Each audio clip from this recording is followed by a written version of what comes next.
So back to here. Okay. That's okay. I got to where you were thinking. I got to where you were thinking. So that's the main thing. That's the main thing. So how do I do this? Boop, boop, boop. How does it show those? Well, let's save where we are here. Do I have it in here? Nope, not this guy. Cycle list chars. Cool. So list chars is the thing you're looking for. Help list chars. This is what you want to read. This will give you a bunch of examples of how you can show different kinds of white space in the editor. Okay? I wrote myself a little not even a plugin, although we could make a plugin. You know what? This would be such a simple plugin. We could make this in like 10 minutes. And it would show you exactly how you guys can set up making your own plugins in sort of a very Vim-y way with just like Vim script. Do you guys want to see how to make like a crazy simple Vim plugin? I have a fancy and robust list chars, and non-believers always ask me why my code is full of weird characters. Okay, cool. Let's do that. Let's try it out. Let's try it out. We'll make a new one. I'll just quick make, what should we call it? We need a funny name that includes basically like, oh, I know, cycle list, like this, because it's like cycle plus list chars, okay? Cyclist. That's pretty good, right?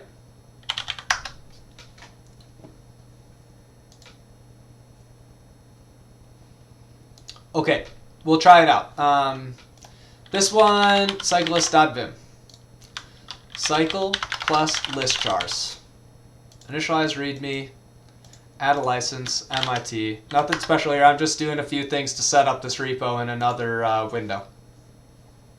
I don't want to dock myself for this. Wheel chars.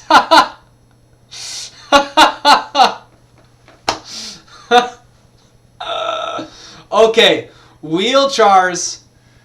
Wheel chars, that is good. That is good, but we're going to stick with cyclist because I already made the repo.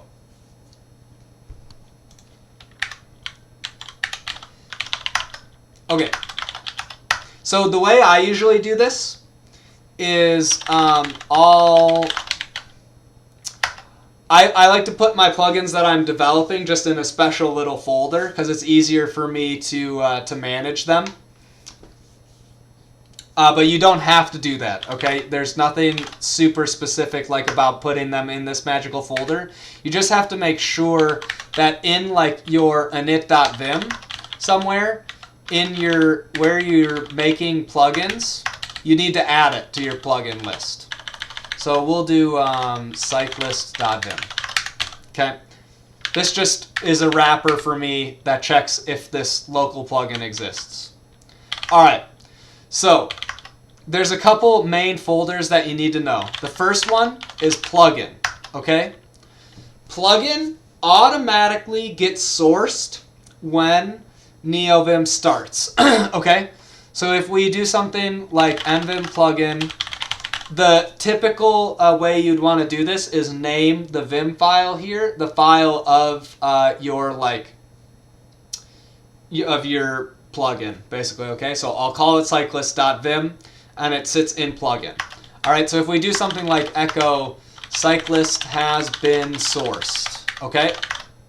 So this just basically says, hey, cyclist exists, okay? Now when I start nvim again, you see that?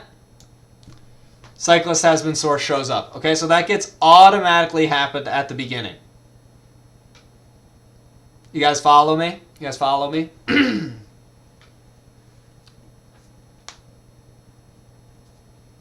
Cool. Okay. So this is where you want to put, you know, basically like all the stuff that always needs to get defined for your plugin. So for example, what we'll come back to this file. Okay, we're going to have to put some stuff here.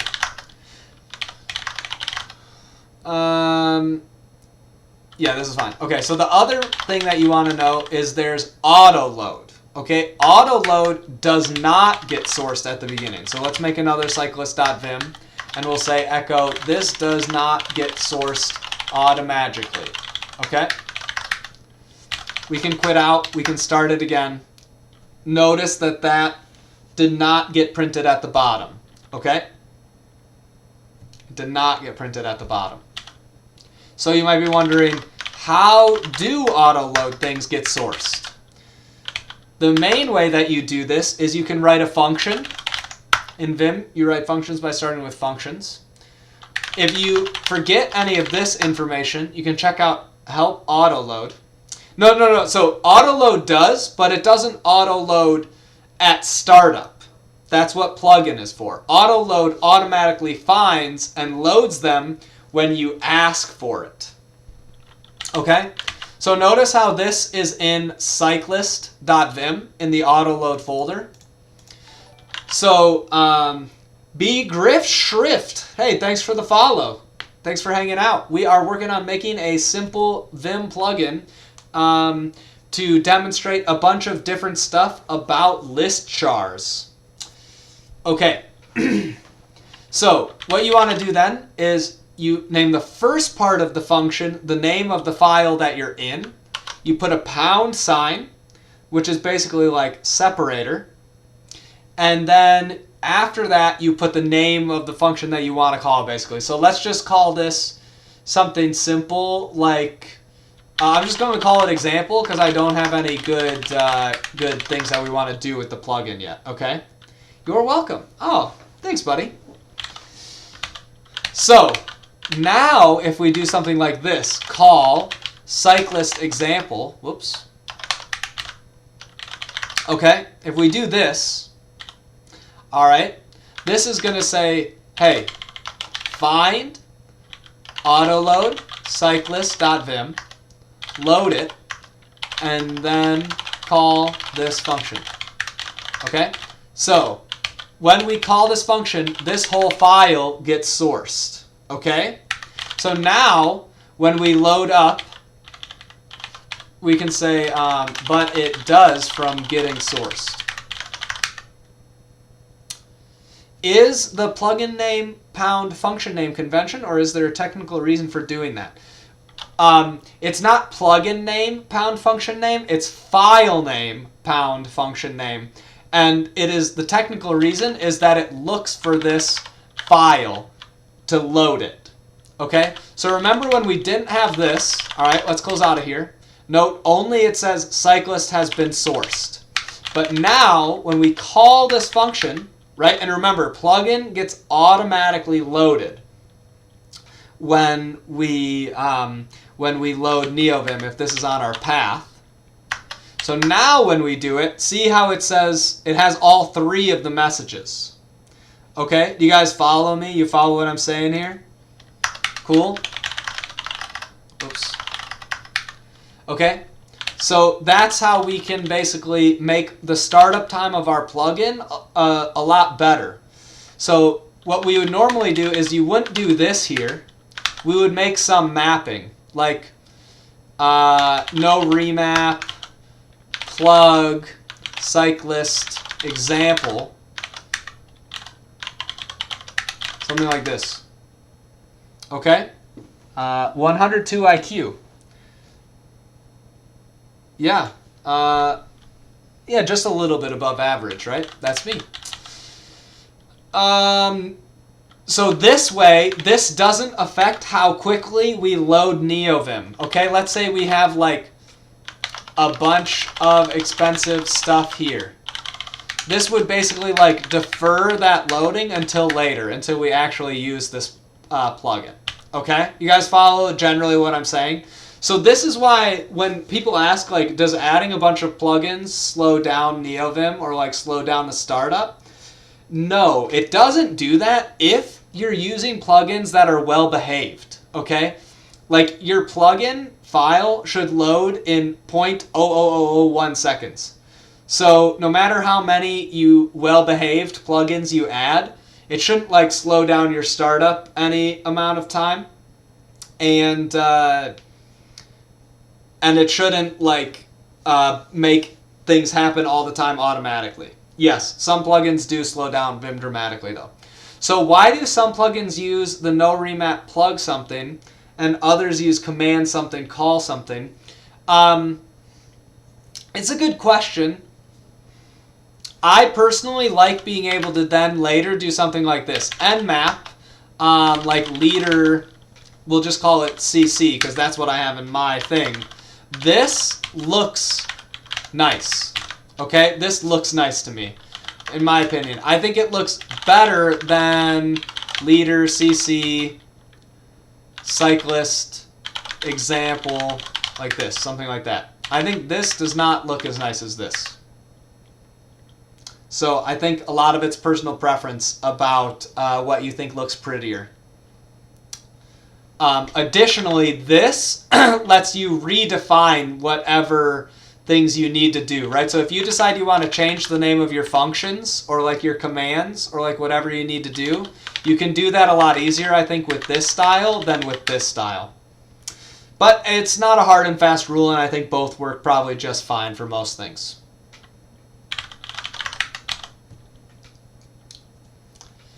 We might define some commands though as examples as well. We'll have to see. We'll have to see what makes sense. So we'll leave this in as example mapping for now. Somewhere to type plug manually called a remap. No, this plug thing here is a magic untypable character. So it is impossible to accidentally type it. You can check it out with help plug, and it'll tell you. Special key plug can be used for an internal mapping, which is not to be matched with any key. So you can, and then you can check it out, all the stuff they've got here. Cool.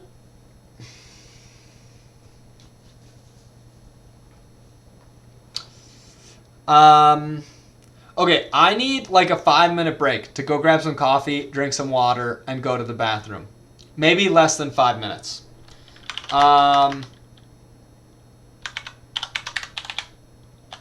Okay, so if people come here, tell them that it's the coolest stream, even when TJ's not here. It doesn't even matter if TJ's here or not. Still the coolest stream, still the best place to hang out, okay? That's what I need you guys to do for me. Run, jokes, rotate, string. Oh, okay, yeah, you're right. We need to add something to the left side over here as well. Let's do elua lsp config. Okay. Oh, no, we gotta wait. We gotta cancel. Okay. Okay, see you guys later. It's just hacker time.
what's up, guys? This is just my dog.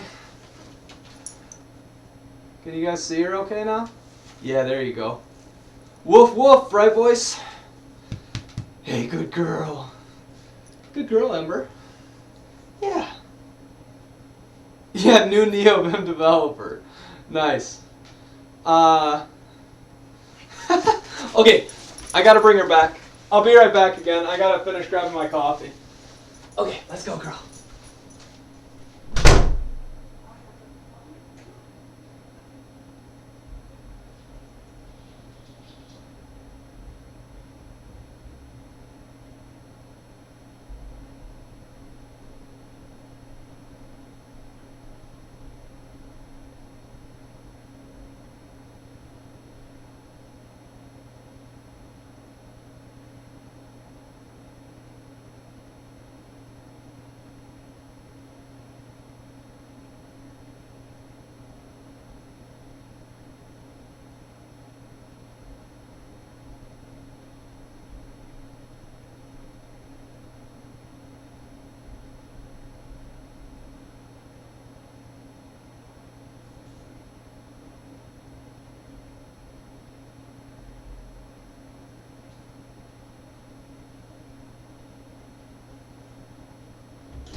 Okay.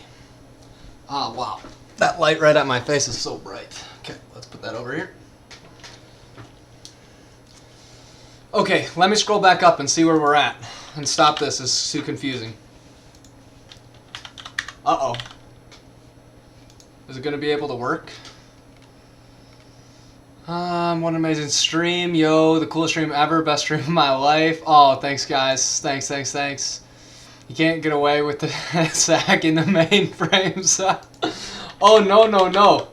Guys, I think I might have broke it.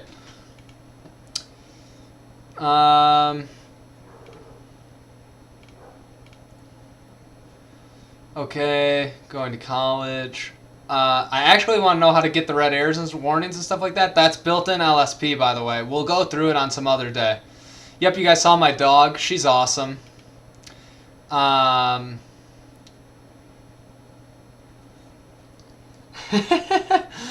Oh, thanks. Hey, that is a really great little emote there. Okay, I think I accidentally broke Vim. Abort, guys. We're in trouble. Okay, we'll just switch over back to this guy.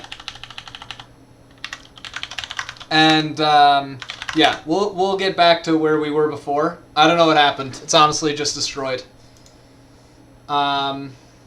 Actually, you know what I probably need to do is I think I should probably close out of this. I actually just straight up frozen. We'll try this again. Let me choose a new... That's not what I want. Okay. Zip. Alright. What were we making again? Cyclist. Okay. Yeah. We went real ham and just really killed it.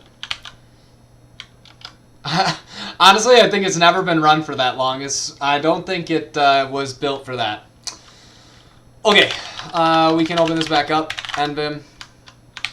Let's open up plugin, and let's over here open up Autoload. Let's save this cyclist so that I can open this up over and over. Honestly, I wouldn't be surprised if something like that happened. Buffer overflow is not completely unreasonable. But that's what you guys came here to see, you know? I think I got dog hair in my mouth. How'd that happen? Ugh, gross. Yep, I did. Sorry you guys had to see that. Okay. Are we good? Are we good to go? Yeah, we're good to go. Alright. So what do we want this plugin to do? Let's look back at... I guess we can't really do this side. Let's put it on this side. Alright. So here's what we need to do, right? There's a bunch of things in help list chars. which you guys probably can't read when I put it over here, huh? I can rotate it up to here. Okay, that's fine for now. Okay, so basically what we've got going on here is each of these different options has different stuff that you can put in to represent what this displays as white space. H. Michael, I can answer that with a command. Boom, Ubuntu 20.04. I am a Linux noob. I just use boring basic Ubuntu, but it's what we use at work.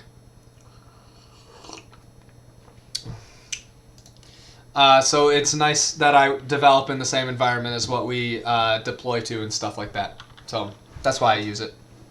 And it works pretty well for me. All right, so here's the deal. Yeah, it gets the job done. Exactly right, Nate. Here's one thing I don't like about this plugin the way it is, all right? Or this setting the way that it is. You just got to do this in some ugly one setting string, okay? So like if you do echo and list chars like this, you can see that's what my current settings are, okay? But it's kind of annoying to set them all as commas. So I think what we should do is, I'm going to delete these echoes. We don't need them anymore. You guys understand what happens here.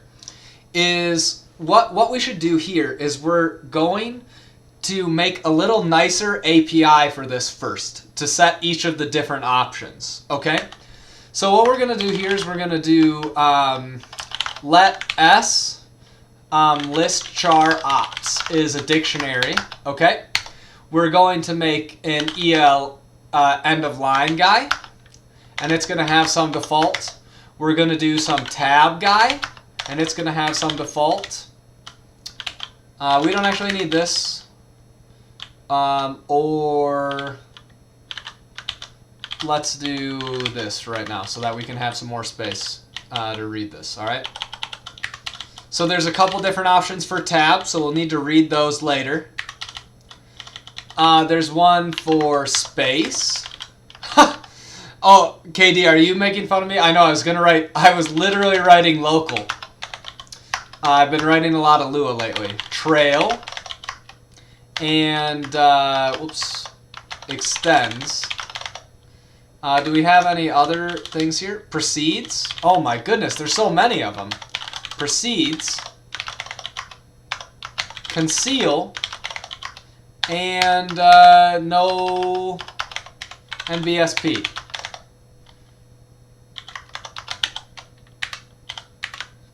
Okay, is that all of them? Yeah, that's all of them.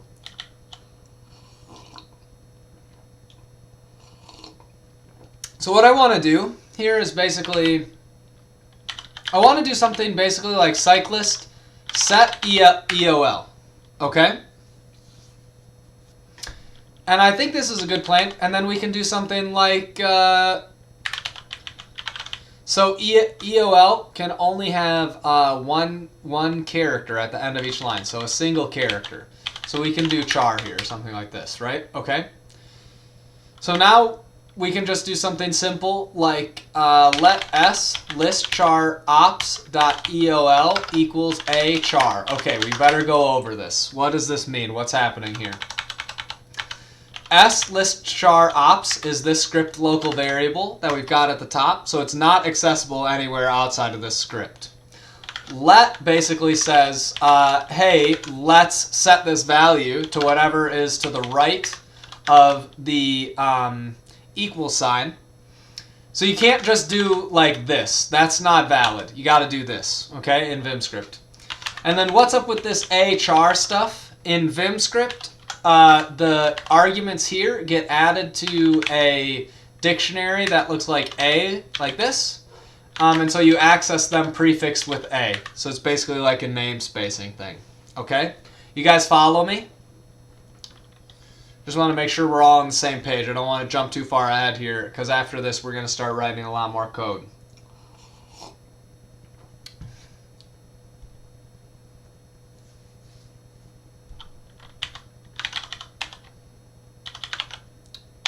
Okay, Esperin4. Oh, Esperin4. I don't know if you have chatted yet, but hey, it's great to see you here. Thanks for joining the stream. I don't remember if I mentioned this yet, but I'm trying to stream Tuesdays and Thursdays from basically the times that I've been streaming this week, from going forward. Okay, so that part's not that exciting. We actually need to write one other thing, which is basically we need to write some new function here. Function cyclist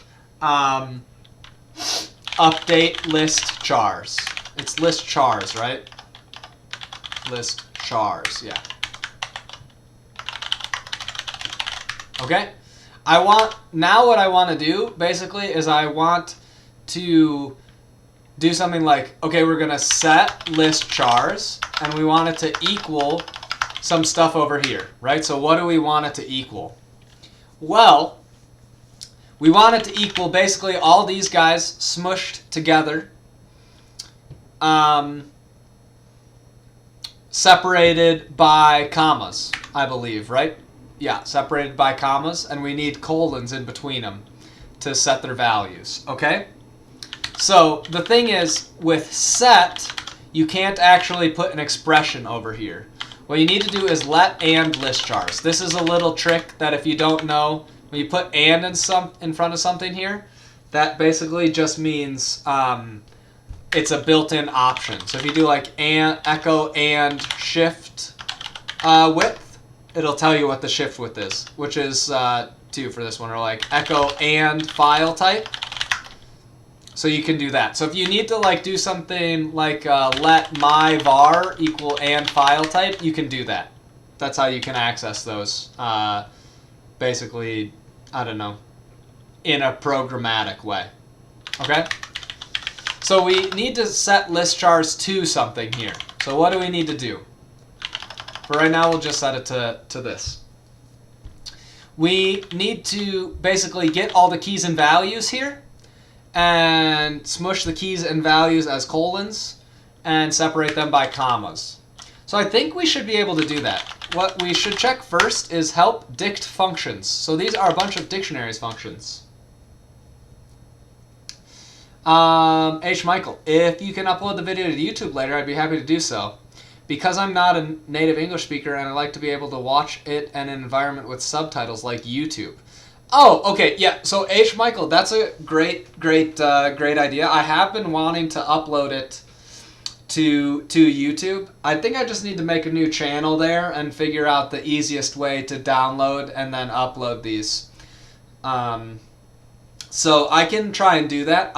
Also, Twitch deletes your VODs after 2 weeks, which is kind of annoying.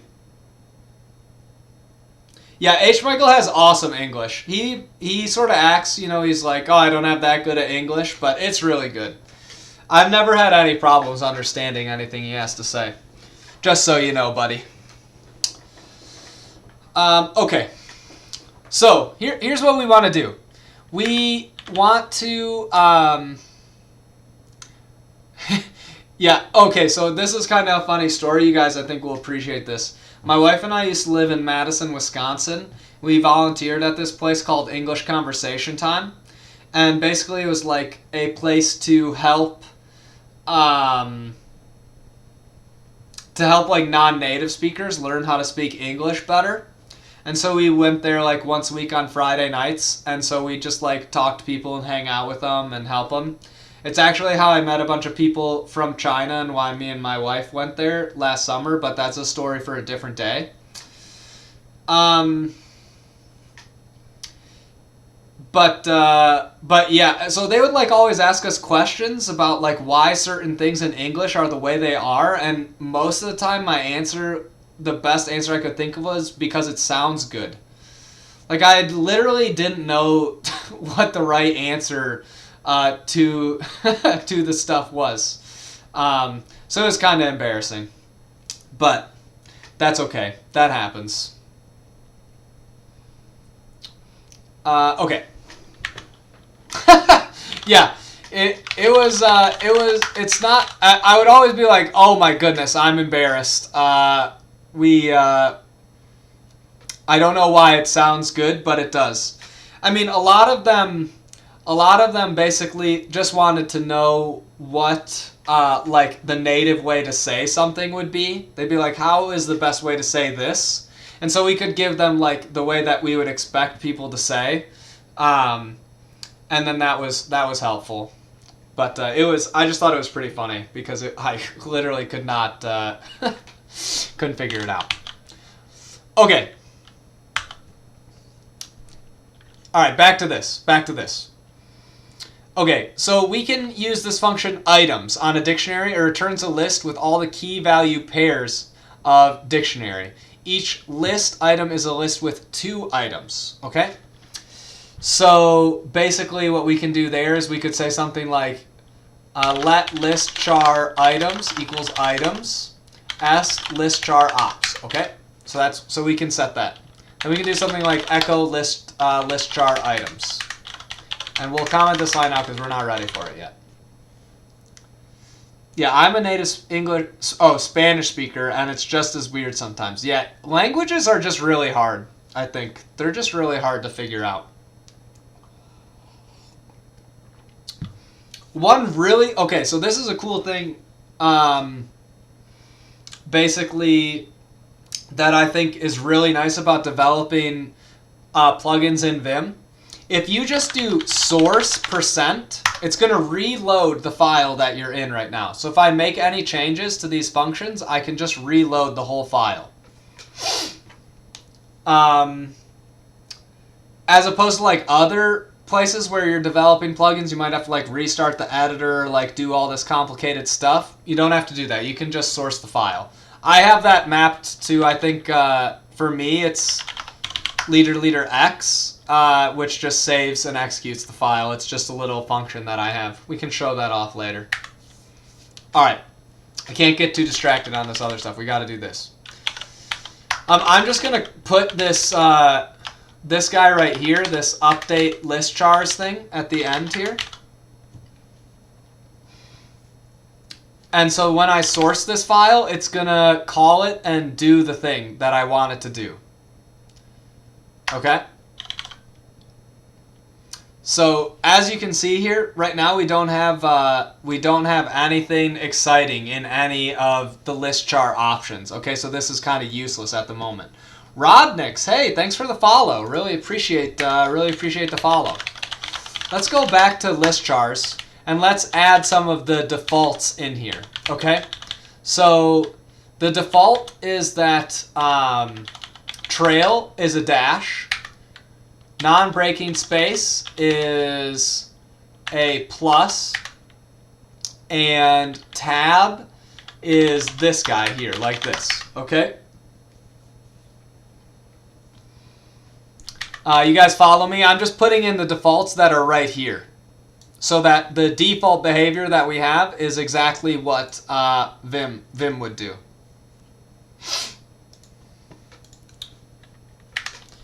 All right, so when we source this, you guys can see that trail is here, and like non-breaking space is this, and tab looks like this. Okay, so that's what the items are. I think that totally makes sense. We can actually do something like this, echo items, like this, so that now we see what items is. Okay.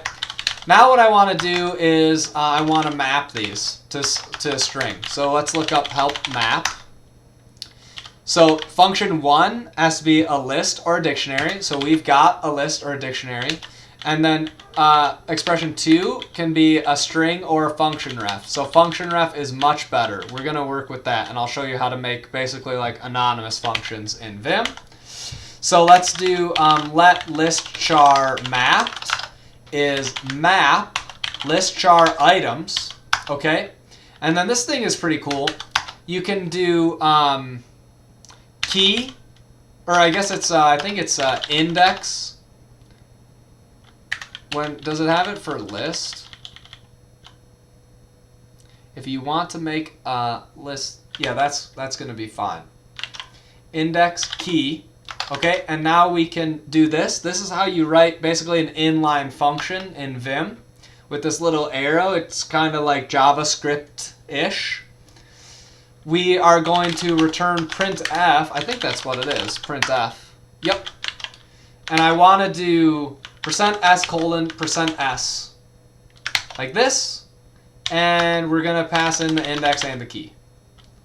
Oh, sorry, no. We're going to pass in key 0 and key 1. All right, let's break this down a little bit, shall we?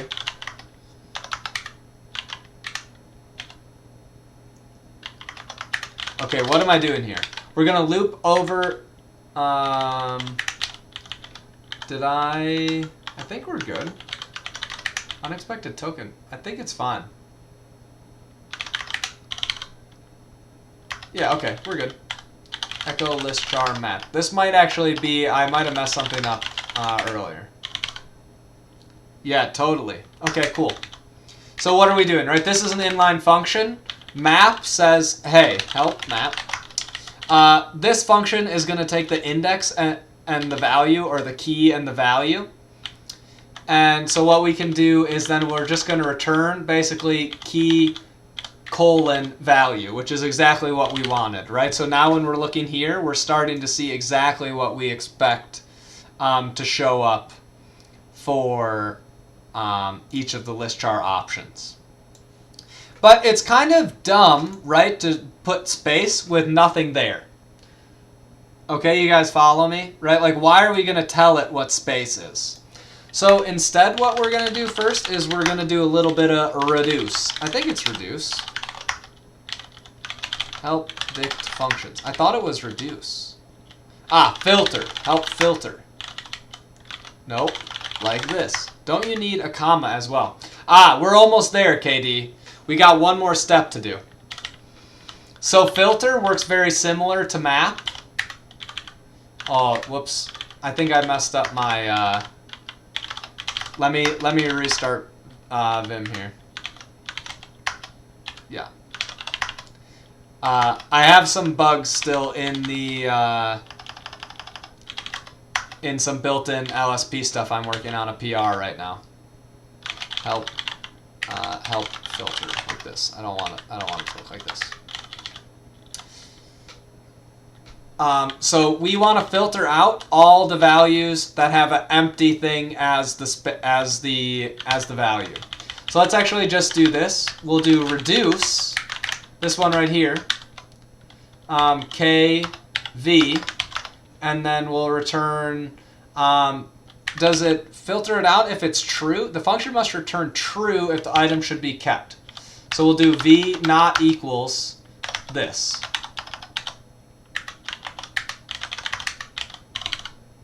Oops, did I do that wrong?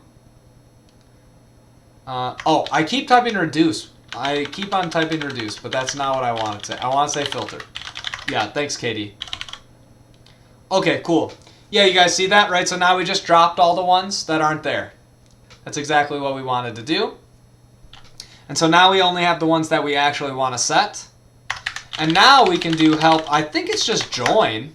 Yeah, join. And we can just call it with a list. But actually, I like to write these basically all in one line. So what we're going to do, I just did that so that you guys could see what my plan was, basically.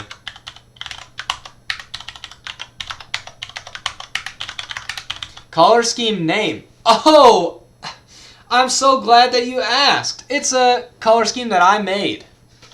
Groove Buddy. It's based on Groovebox, but it uses a super cool plugin. It uses a super cool plugin written by a super cool guy named me. A super cool experience. In fact, you know what? Oh, nope. It's actually a plugin that I wrote. And you know what? I should really add color scheme, right? I should add color scheme for more self-promotion stuff. Just color or color scheme, colors or color scheme, and I should put in the two things right here, right? Color buddy. All right, we gotta add this. Based on this, I use this. Wait, I haven't added it yet. So we can do colo or color scheme. Is there no way to like make a bunch of commands with exactly the same thing on this? I'm just gonna say colors. Okay, you guys will have to remember that it's colors. Colors.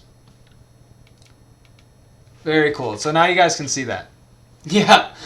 Lan OP. It's a great question. Who could this super cool guy be? Feels like Nord and Groovebox mix. Honestly, some of it is just like I just was messing around with colors and that's what I ended on. Lan OP. Well, there will be a VOD, so you can always watch the VOD and catch up with the rest if you want.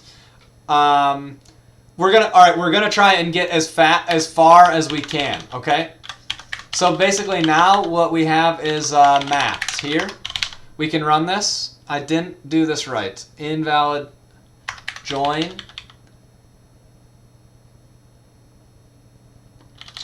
What did I do wrong here? Oh, I've got too many tokens here. Oh, I never put a comma here. Oh, look at that. Right? Okay, you guys see what's going on there? K Fangs. Hey, thanks for the follow. Thanks for the follow. Tres commas. Yeah, if only. Okay, cool. So you see how basically we just turned this dictionary, which we're gonna basically like make a bunch of really nice little helper guys here, like this, right? We can just do S-E-O-L, and we can change this to tab, I guess is the next one. S tab. Oops. E-O-L tab. Okay. All right, and we can keep on doing that part basically. Okay, and we can do the same thing here, and we'll just put this, and we'll do tab space, and then we can do here, and then the next one is S tab trail, and then tab extends. Whoops. Tab extends, and then we can do another one here. S tab. Oh shoot, what was the next one? Extends, proceeds, conceal, NBSP. Tab proceeds. Whoops. And then we've got conceal, tab conceal. And then now we can do the last one, which is tab NBSP. Okay. Oh, yeah, you're totally right. I could have been doing with just the // Okay. Okay, cool. Actually, and we're going to change char to just like... Oh. All right, let's do char, which I think is only the ones that I want. And we're going to change this to just pattern. Or what do they call it in help list chars? String, it is strings used in list, and for the list command is say list of string settings. They don't really have a good name for it. Maybe I'll just call them chars instead, because some of them can be more than one. Yeah, let's do that. Char.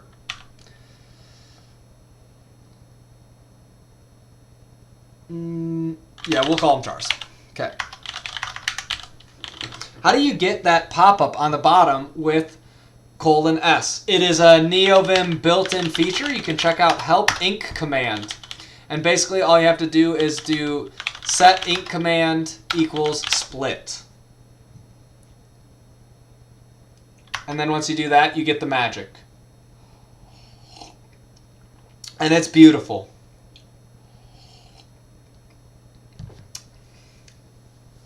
And it doesn't actually like modify your buffer or anything like that. There is nothing about it that changes. It's all on the C side, built underneath Vim script and everything like that. So it's impossible to basically like mess up what you got going on there. it just works every time, no matter what. So it's great. That's a cool feature that I like about Neovim that doesn't exist in Vim. And I love it. Okay, cool. All right, so you guys see what we're doing here? Right? So now instead of doing this echo mapped stuff, actually what we can do is we can do something like debug is, let's just set it to false for right now. But if we can do if s debug here, then we can echo list char mapped, something like this, right? You guys see what I'm saying here? And then we can set this to list char mapped. Also highlight yank, Neovim only. True. If you guys see this, see how like I pressed YW and it shows what I'm gonna do, or I can do like yank inside. I'll do an example here, like yank inside parent. Boom, you got it. You want to know how easy that is to set up? Where do I have this? I think I've got it in Lua and init.lua probably. Where did I install it? I don't remember where I put it. Oh, it might actually just be in my init.vim. What? Where did I put it? Space GG highlight dot yank. Nope. I actually don't even remember where. Oh, I'm in the wrong project. That's why.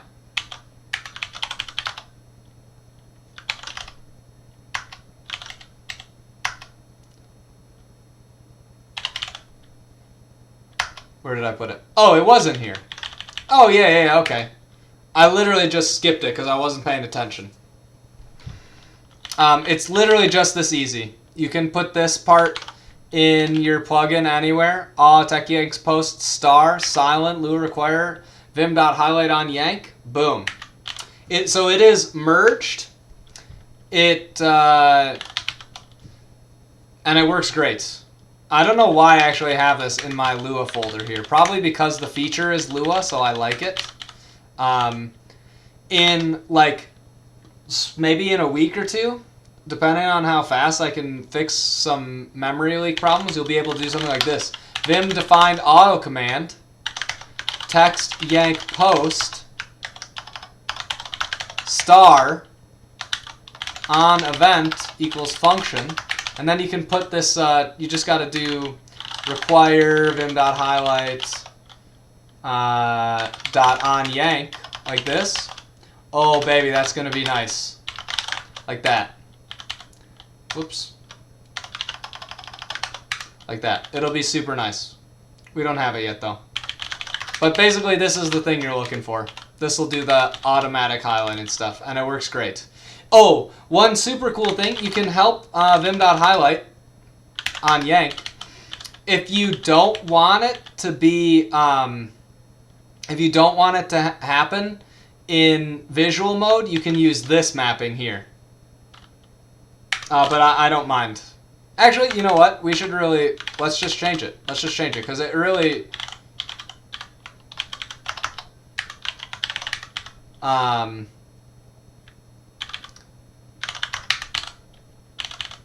yeah.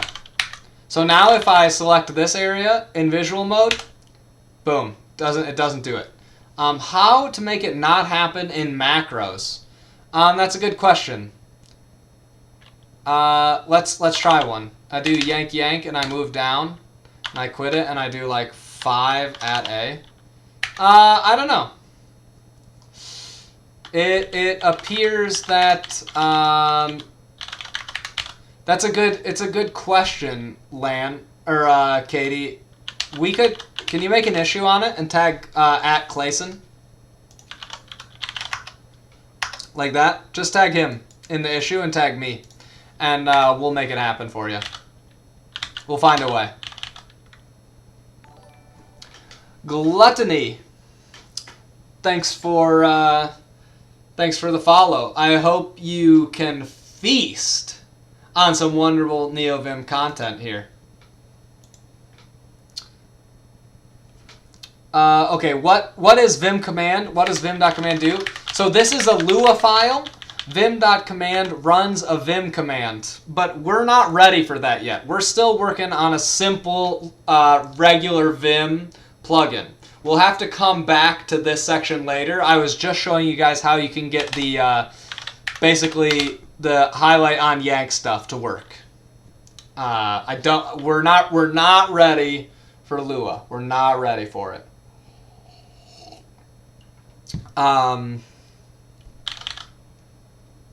But you would want it for that purpose, right?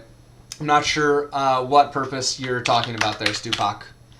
All right, we're back here. We're back here. So this is where things get pretty cool. This is where things get pretty cool. Now we're actually setting this list char with the map that we made, right? So it should be, when I call this, it'll set stuff. So let's just try this out. We can make all spaces look like underscores, okay? So we're going to change this to the default. It's an underscore. We run this. Bada boom, bada bing. I just sourced this file again, and it made spaces look like underscores. Okay? You guys follow what just happened there? We can change this back to nothing, and those underscores will disappear. That's what list char does, okay? Oh, shoot, I forgot to do this part. Call cyclist update list chars, like this.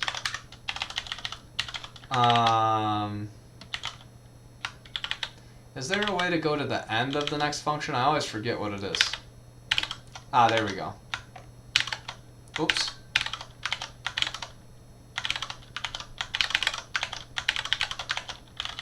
Okay, cool. So now, what's pretty cool is we can do something like this. Let's do call cyclist set space, and this is where we can set this to underscore like this. Oh no, it didn't work. Oh, we forgot to update this file. Okay, here we go. We can do this now. Not using TP power, here's Tommy. Okay, you guys see that? So now, basically, we set up a really nice way for you to be able to configure what they should look like. You know, I want to make it a tilde, we can make it a tilde. We wanted to make it a caret for some reason, we can make it a caret. What is a cool Unicode character that we can use? Oh, I've got one already, actually. This is a cool Unicode character that I like for this. That's the one that I sometimes use for spaces. If I want to be really obnoxious. Yeah, you could use period is fine too. Some people do that.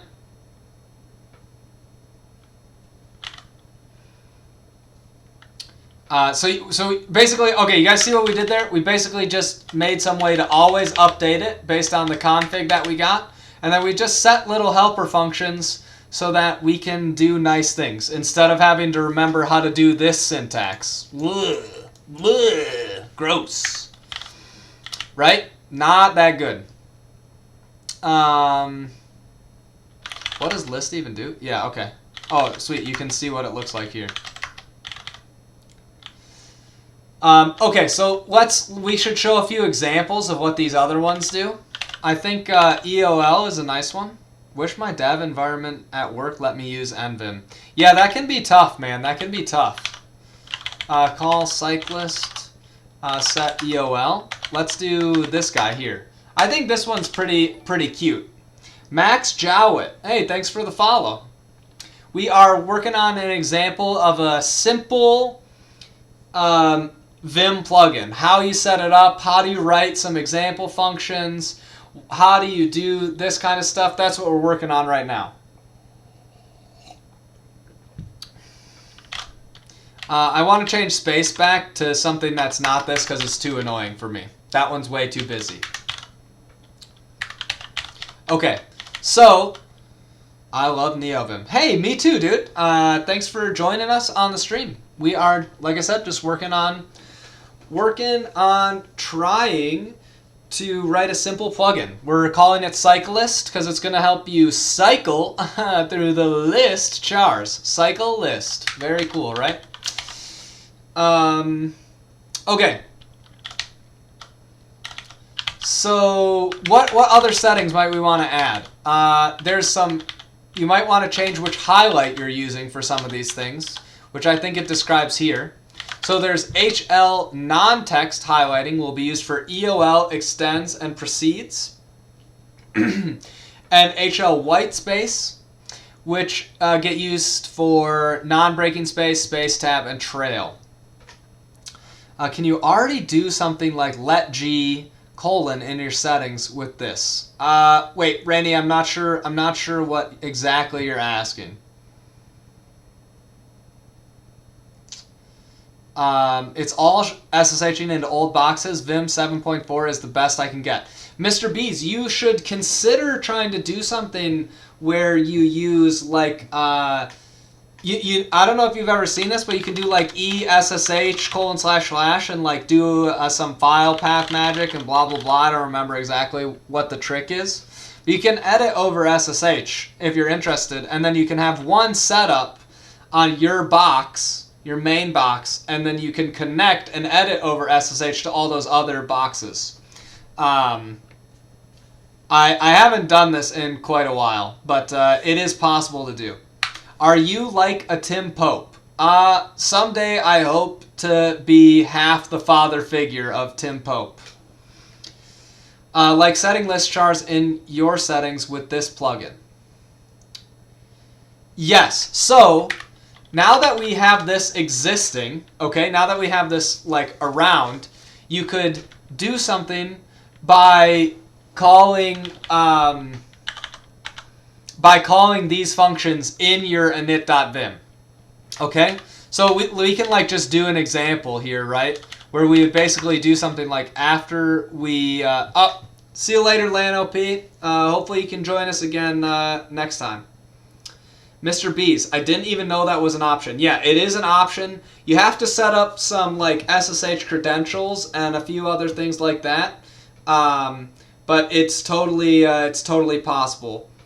LanOP, thanks for the good stream. You should do it more often. I'm trying to do Tuesdays and Thursdays going forward, and we'll see if anytime I can do extra. This is, like I said, this is only my third stream, so we're just trying to figure it out still and working to get better and better at it. Jay Thea's Twitch, thanks for the follow, man. We are working on making a Neovim, well, just pretty much a Vim plugin. Okay, Rainy. So now you can just do this. You can just do call cyclist set space equal set space and let let's not do space because I hate that one. Let's do set EOL is this guy, okay? And actually what we're gonna need to do is, I don't want this to happen anymore because we're not using this anymore. We're not using this setup. Okay, so now if we open up a new NVim instance and we just open up some random file, I want to open up a file that I'm not editing. Yeah, like this. See, we've got, I don't know if you guys can see them. They're a little faint. They're a little faint, but they're there, okay? They're totally there. I have my HL non-text quite light so that they are not like obnoxious. Nate, you're wondering what character this is? I have no idea. I found them for my stuff earlier and I had it saved, basically. So I found a few of these around that I really like. and I use them. So what we could do is like, you know, I think this is a fun thing to put in as your as like a good default for EOL. So we can just put this inside here, and if people don't want it, they can override it, right? So that's one option. I don't actually remember what each of these things are, so we should look through here and determine what they are. I've never been able to use ligatures, but some Unititled chars can be really neat. Yeah, I definitely agree. I love ligatures, though. If you use Kitty like I do, you can use ligatures in the terminal. Like on this, this line here. This is a ligature, right? It is actually just these two things, but when we smush them together, it makes a ligature. I'm a big fan.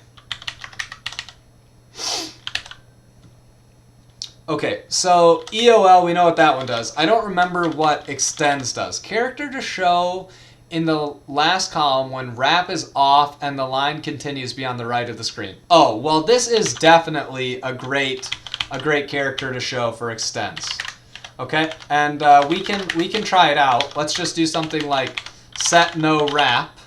Okay, see how these guys go past the end of the line here? Let's source this guy again. And then see how there's just a little bit of like ... going on there at the end. Yeah, that looks real nice. Maybe for you guys I should do something like, what is my highlight non-text? We could change that slightly maybe. Plugins, Color Buddy, Lua plugin, Color Buddy, plugins. Init. Do I have non-text in here? Yeah, we can change this to maybe a slightly different color. Okay, can you guys see that better? That's like almost too much though, don't you think? That's way too much. It like looks like it's part of the code. Maybe if I make this light. Yeah, I think maybe I think it looks like this is like a little less subtle, but still pretty subtle.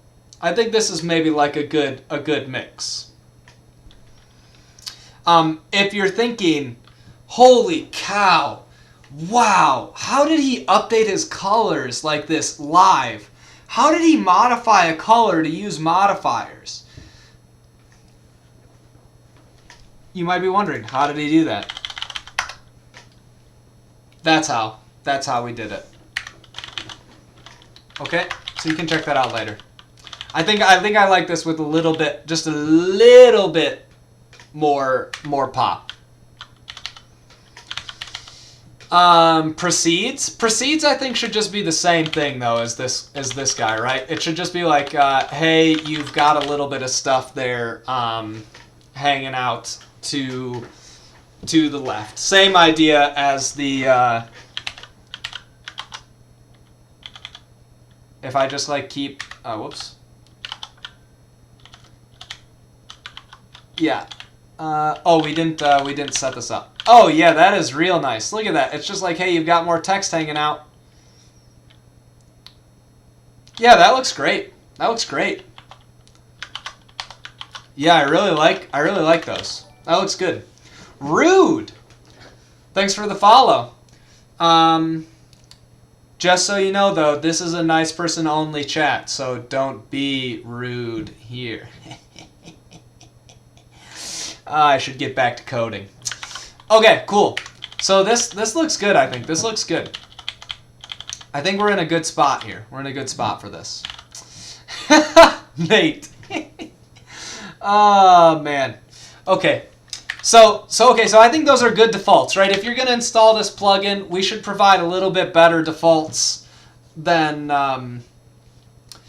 what we got going on here. What should we put in for conceal? Characters show in place of concealed text when conceal level is set to 1. Do you guys know about conceal? We don't have to do conceal really right now. I think we can leave it. We can leave it for later. Oh, pound is not a bad idea. Pound is not a bad idea. Let me think. Where's an example where I actually use conceal? Oh, we use it here. Okay, so let's set conceal level equals 1. So I just put spaces there.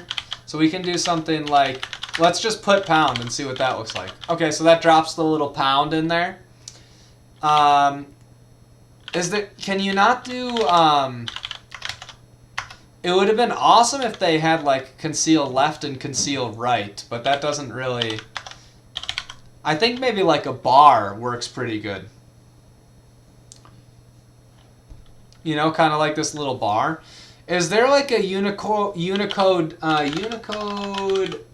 character drawer? You guys ever use this? Let me pop it up on stream so you guys can see.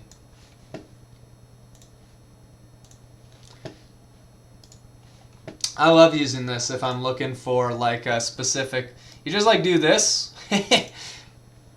Like, hey, what do we got here? I want just like a, you know, like a tiny straight up and down.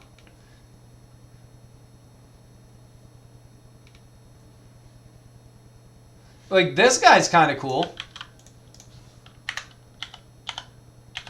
Oh, but it's not good. It's not good. I think I need to draw it even straighter. Just literally, I don't know if I can draw it any straighter than that though. Box drawing, light vertical. Now that I think is what we're looking for.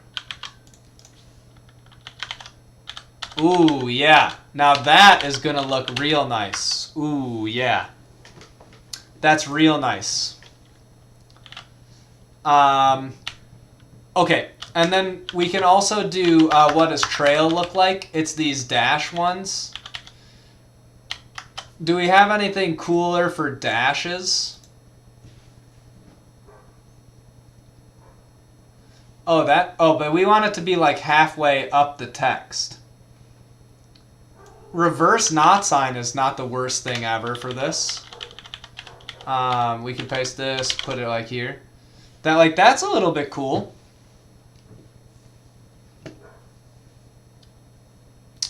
Precedes should ignore lines that are white space preceding. Rainy, submit the patch, buddy. Submit the patch. Okay? It's as simple as that. I'll merge it as soon as you do it. Okay? As soon as you do it.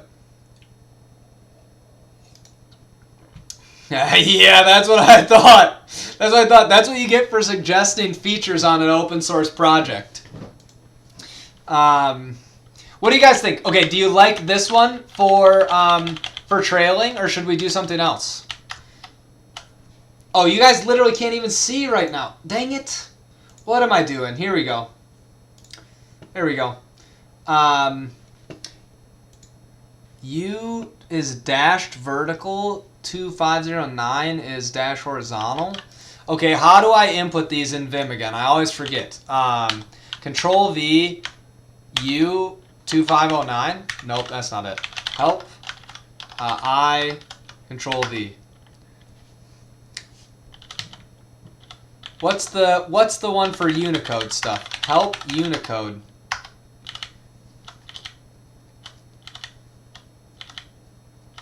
Does anyone remember? I literally just looked this up like a couple weeks ago, so I should remember this. Is it Control Q? Help I Control Q. Oh, that's literally the same as Control V. Control V. But where's the one where it says like how you can do double width and stuff like that? Insert Unicode character Vim. Sorry to have to do this. Oh, is it do I just do Control V 2509? No, I have to do something else to make it help grep Unicode. Control V is visual block mode in normal mode. But it is not for when you're in insert mode. Oh, right. That's what I was forgetting. I couldn't remember that I had to type the U first, 2509. Enter. Oh, that's a pretty good one. You guys want to use this for trail? Can you see that? You can see that one? Riggin Stimple. Hey, thanks for the follow. You're my 200 follower. Thanks for the follow. Yep, lowercase u for 16, uppercase U for 32, and then you can hit enter when you're done. 509. Yep. Yep. I could not remember what it was. All right, you guys want to try that one for trail? So we can do Control V U 2509. We'll get rid of those guys. I don't like how it merges together, though. You see how it kind of merges? That looks a little bit... Oh, it doesn't look that great. Try Control V U250A. Oh, for conceal? Okay, I like it. Yeah, I like it. That looks good to me. Oh, we should leave these so we can see what it looks like. 2508 is lighter. Oops. 2508. Oops. Control V U 2508. Ah, okay. Yeah, that is lighter. That's nice. I don't know if this is just because of I don't know if it's just because of Kitty. I don't really. Although I basically never have trailing spaces, so it's fine to leave it. I think. I might actually go back to. I kind of liked this. Oh, this would. We could just make it like crazy. What is this? Byzantine musical symbol. Like, what is that? It just looks like a crazy underline, does it not? It looks like I scribbled it. You guys see that? It like literally looks like I scribbled. Okay, we're leaving it as that. I don't think you can beat it.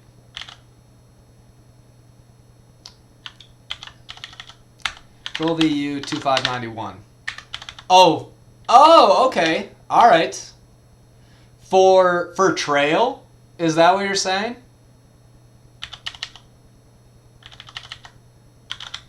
Should we do it for space? Can you imagine if all your spaces just look like this?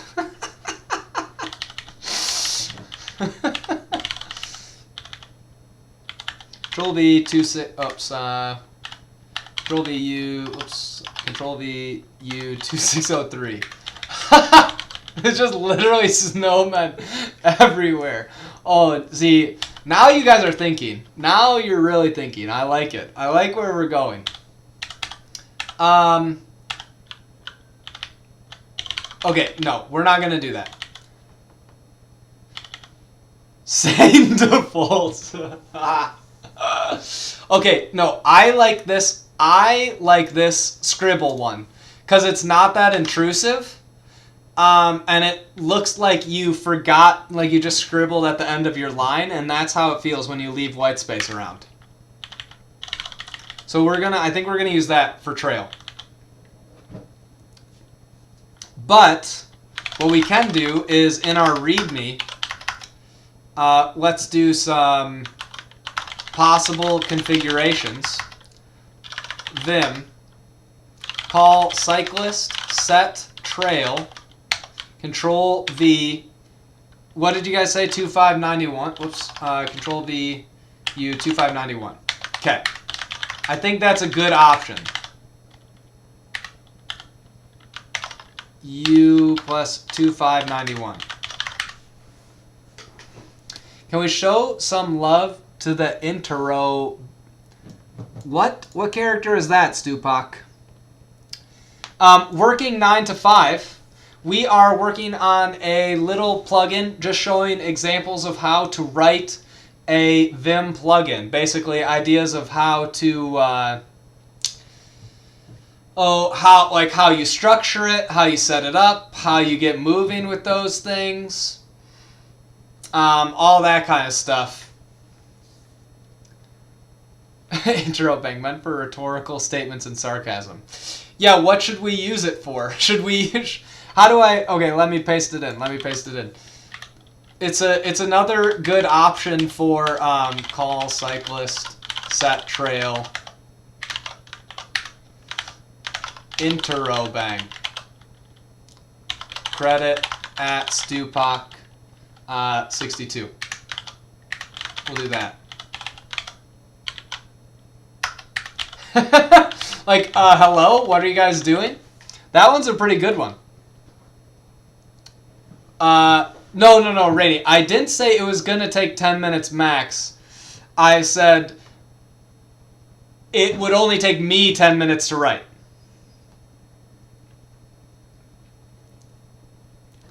It deserves a spot on the keyboard, in my opinion. Okay. I'm leaving it with this. I'm reading it as the squiggle.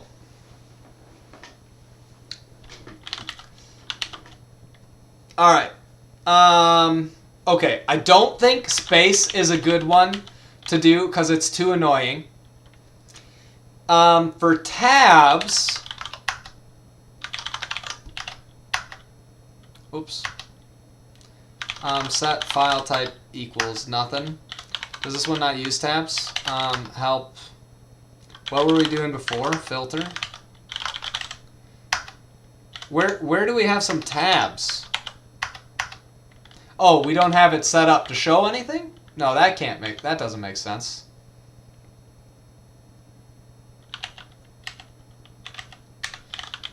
Here, can I just do this? Okay. So here's some tabs. Garbage tabs, just to show you what it looks like.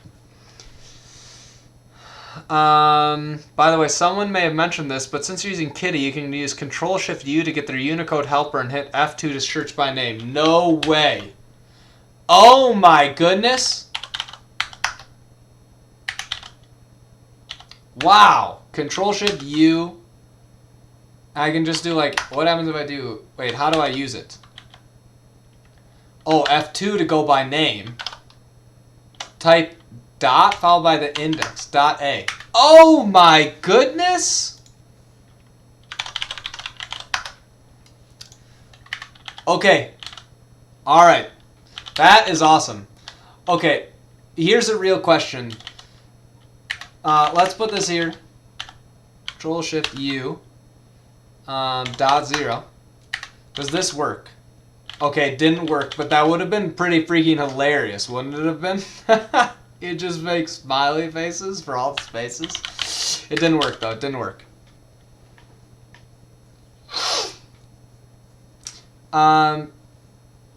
Okay, well, wow. I just used D menu. I just don't really type Unicode characters that much because I'm a filthy American who just uses ASCII stuff, and we didn't think of Unicode when we made the internet stuff. Yeah, definitely. I think, so for tab, what we should do is there's a couple different options for tab. You just haven't learned to live. It's just colors. I need to figure out how to make it work for more than just one thing.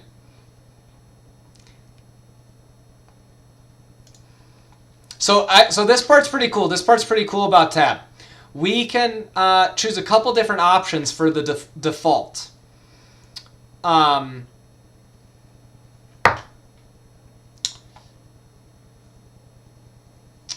So when we just have two characters like this, it shows the first one and then the second one repeated as many times as tab is wide. Okay, so if I do something like set, well, we can just do an example here. Let's just set this to be like that. See how now it like pulls them out? Right pointy arrow. Oh, Stupak. No, we're not going to do that, but it is a good idea. You can do it. You can do it. I will put it in as options, though, in possible configurations. We'll make this one trail. And then this one we'll do precedes and, what did we call it? Extends. Call cyclist set extends. And then, oh, that's a good one. Call cyclist set proceeds. Oops. Okay, that's funny. That's some funny stuff right there. We'll show that as an option.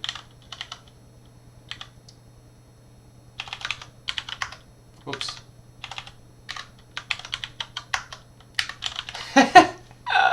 Oh, that is pretty good. That is pretty good, Stupak. I'm not gonna lie. I'm not gonna lie. That's pretty funny. I like the ... one, though. But that's the beauty of Vim. You can just pick this for yourself. You can just pick that for yourself. Okay. All right. So, guys, which kind of tab option do we want to do here? We can do the one where it's kind of does this, or it does this pattern. And I do. Oops, I hit the wrong button.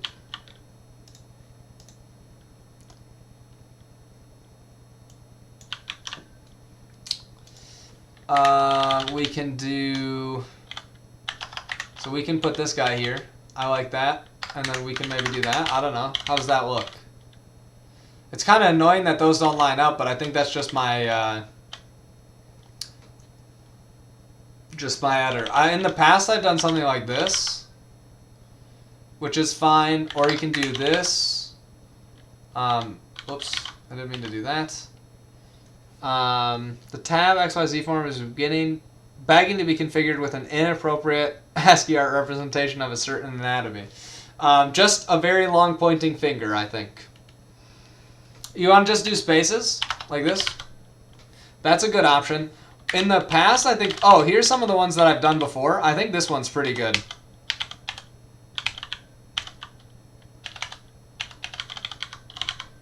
I actually like that one. I think it's nice. Geometric shapes. Yeah, let's check it out.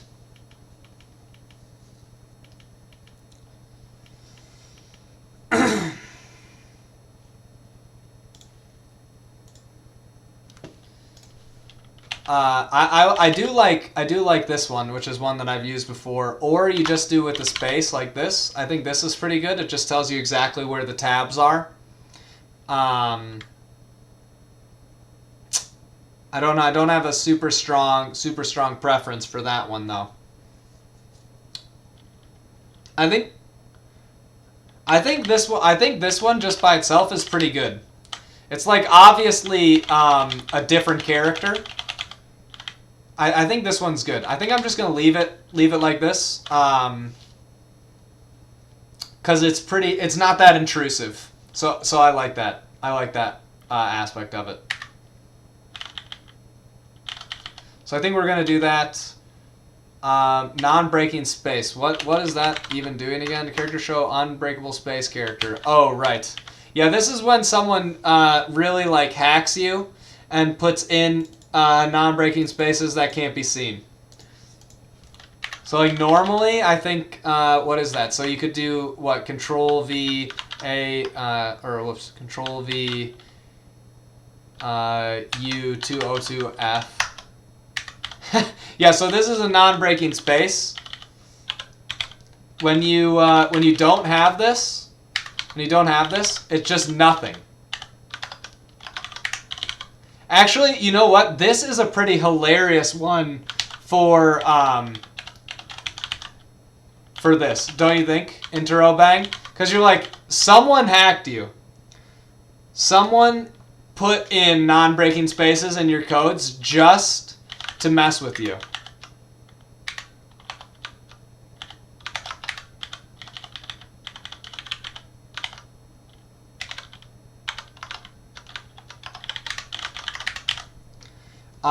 Yeah, the one you've got there, KD, is pretty good as well. We'll help people here by doing this one, because it's kind of a jerk move to put in non-breaking spaces in people's stuff.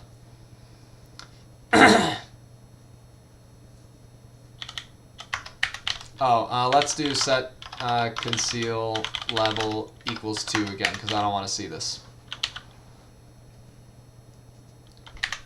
Okay, I think those are pretty solid defaults. Obviously, the whole point of this is that you can set any of these that you want to set. Okay, so does this make sense? We made these. We made it so that you can easily set them and set them to different things. And anytime you want, you can just cycle through to different ones. For hazards. Okay.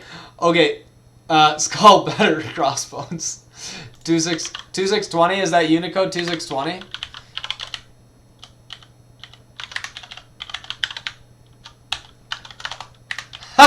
Okay, you're right. That's better. That is hilarious. Okay, we're using that one. Okay. Thank you. Thank you for that. That is much better than I could have possibly imagined. In fact, what we should do is, let me take a screenshot of this so that we can just show... Oh, whoops. I didn't want to take the whole... That wasn't what I wanted to do. I want to just select an area to grab. We'll just basically select this area here. so that we can save this. Examples. .png. I gotta save this in the right folder. One sec, guys.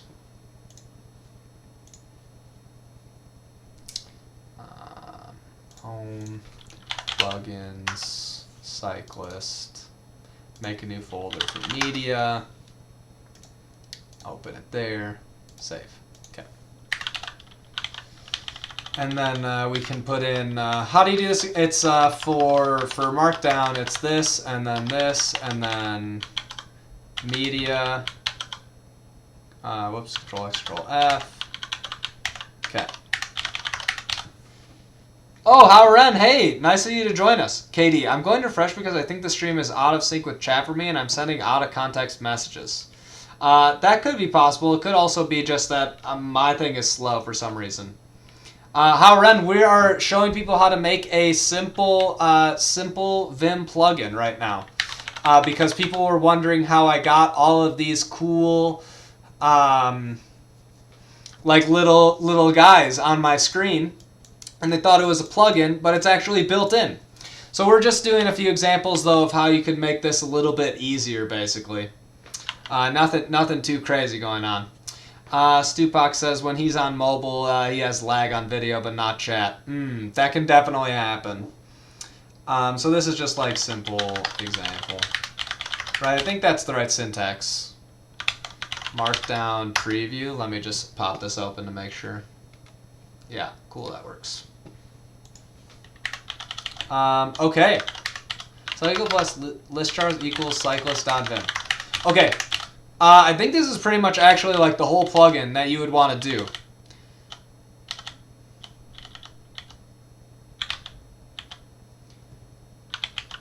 Oh, we forgot to do one. We forgot to do one important thing, which is we need to actually load this at the beginning when we first set up our file, right? So right now what we've got here, we don't actually need any mappings. We're not really going to cycle through stuff, I don't think. Although it's possible if you... That's a great point, Katie. Okay, all right, fine. Let's write the cycling. The first thing we're going to do, though, in here is in plugin, we're going to call cyclist.updateListChars. Whoops. Okay.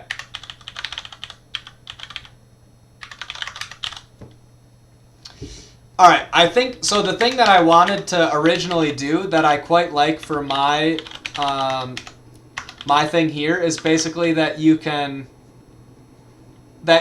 set a couple different settings if you want and move through your list chars, which is what I've got. Okay, so we can do that basically. I think the way the plugin is set up right now, it is not actually, it's not super great for this though, but I think it's okay. Howren, I didn't know that this is built in until just now. Boom! That's why we're streaming, buddy. That's why we're out here. That's why we're working hard on streaming. We're just doing the best we can with what we got. So,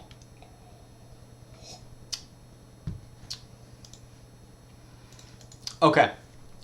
The cycling part I do want to be able to do. So let's add it. Maybe what we need to do here is we make this into a list, okay? Hear me out, guys. Hear me out. Hear me out. And then we can move all these guys in one spot, like this. And then maybe put this here, like that. Okay? So this is like your default setup. Okay?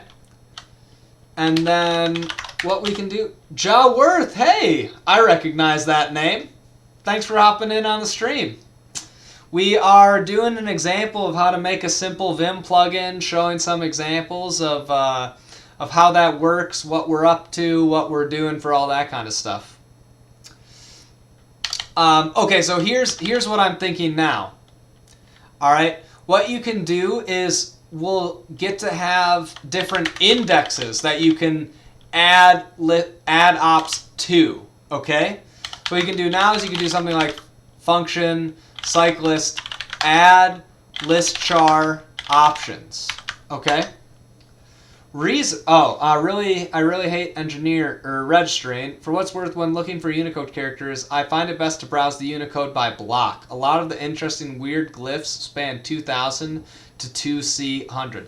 Yeah, that's a good idea. I also sometimes use this website, which is like you can just draw a character and find a bunch of them that are related to what you're drawing. Rezerka, what is a Vim plugin? A Vim plugin is whatever you want to do. Yeah, I think it's Shape Catcher. I don't really care necessarily which one it is. I just use random ones. Rezerka, right now we are making a Vim plugin that does something pretty simple, which is it just it allows you to change the list char options in maybe like a more user-friendly way. So I think what we can do here is we can do add list char options set. This will take in an options, or what did we call it here? An ops dict, maybe, something like this. Abort. You can customize your theme. You can add syntax highlighting, code line, version trackers, and much, much more. Yeah, it's code, so you can write whatever you want, which is my favorite part of Vim, is that since it exposes everything about itself in terms of having great documentation and ways to modify basically every aspect of it, you can make it exactly how you want. Okay, we did not get very far on my config tonight. You guys really distracted me with this. But I think it's totally worth it. Can I get a, let's see, maybe a resident sleeper if you thought that this was helpful, even though we're not going through my config as much as I was hoping to.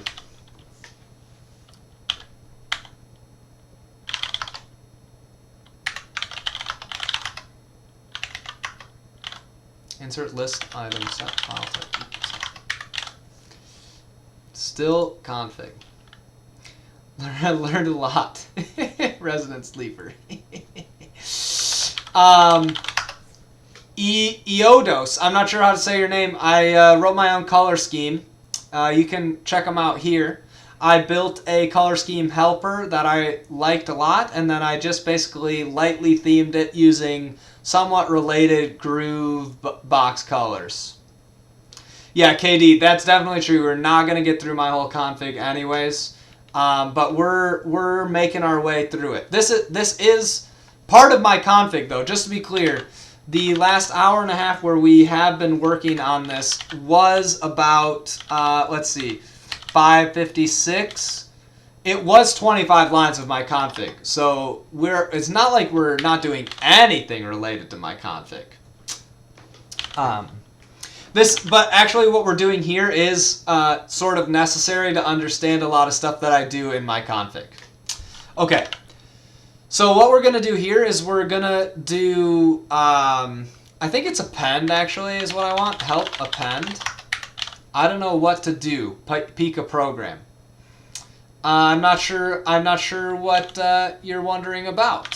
Help add, is it add? Append. Yeah, so add appends. It's not the best naming in the world. Append, list char ops, a ops dict. Okay? Ooh, you know what would be cool? Is if we did something like use defaults here. Okay? So if a use defaults, then what we're going to do is populate any missing keys with the default value from the first config. Are you using Vim language server to get Vim L completions? Yes. I'm using the built-in language server protocol client that we have in Neovim that ships with the latest master, and I'm using whatever the Vim L one is. Any Lua plugins you recommend? Are you saying to write Lua or plugins written in Lua?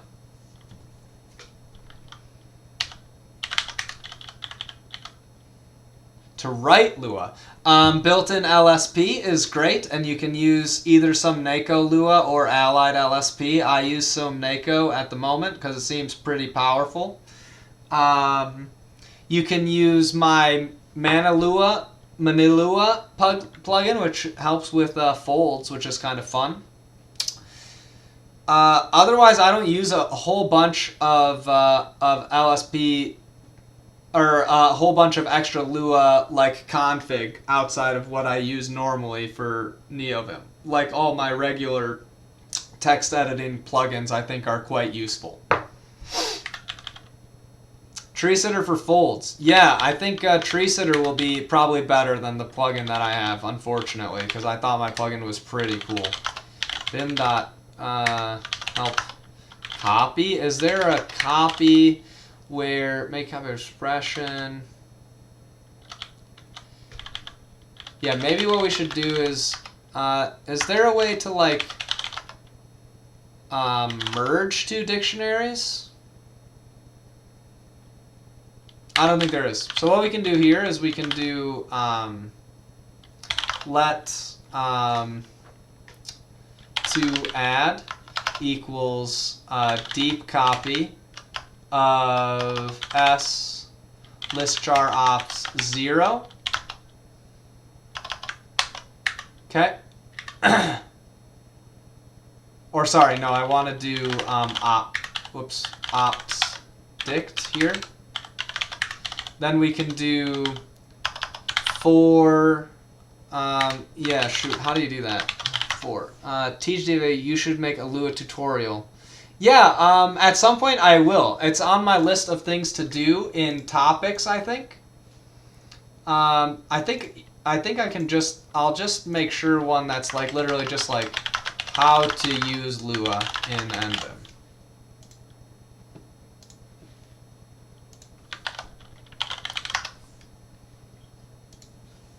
Oh, can I use extend? If they're both, yeah, totally. All right, where is it? Where if they are dictionaries, add all entries from expression 2 to expression 1. If a key exists, oh, okay, totally. That's exactly what I want to do. Thank you.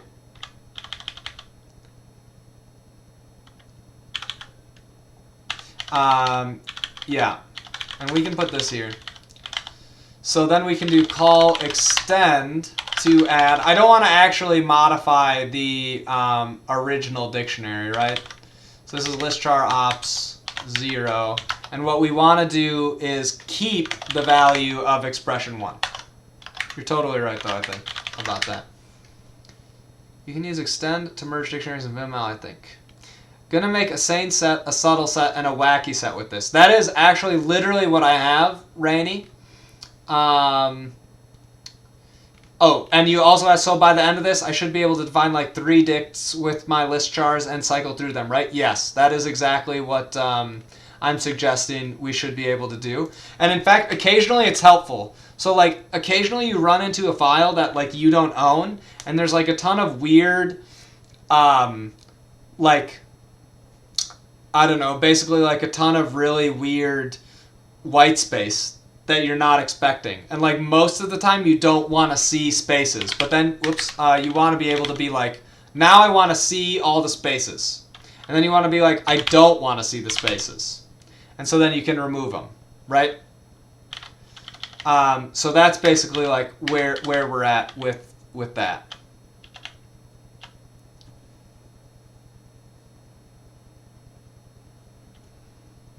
Okay, so now what we got to do, though, is we got to say we need to update a few of the things that we had before. I'm going to try and go a little bit faster with this because I want to actually get this somewhat in a place where we're making sense. Do you always use a font size this big or just for streaming? Just for streaming. When I'm doing coding myself, I usually have it like maybe around here or so. But for streaming, I like to make sure that it's really big so people can see it, like even on mobile or stuff like that, if that's where they're at. Yeah, I think it's okay. And it makes it much more clear where I'm looking on the screen as well for other people. Katie, we're slowing TJ down. Oh, you guys are doing great. You guys are doing great. Okay. So now the problem is, okay, we need to basically say, we need to add index to each of these. Okay? Let's see if we can make a macro for this, right? We're going to go to the beginning of the line. We're going to go here. We're going to write index. We're going to do this. We're going to go here.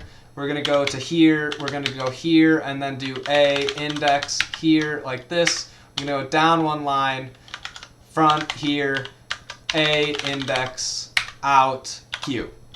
Okay, let's see if that works. Oh, baby. Oh, baby. Oh, baby. Oh, baby. Oh, baby. Oh, baby. Oh, baby.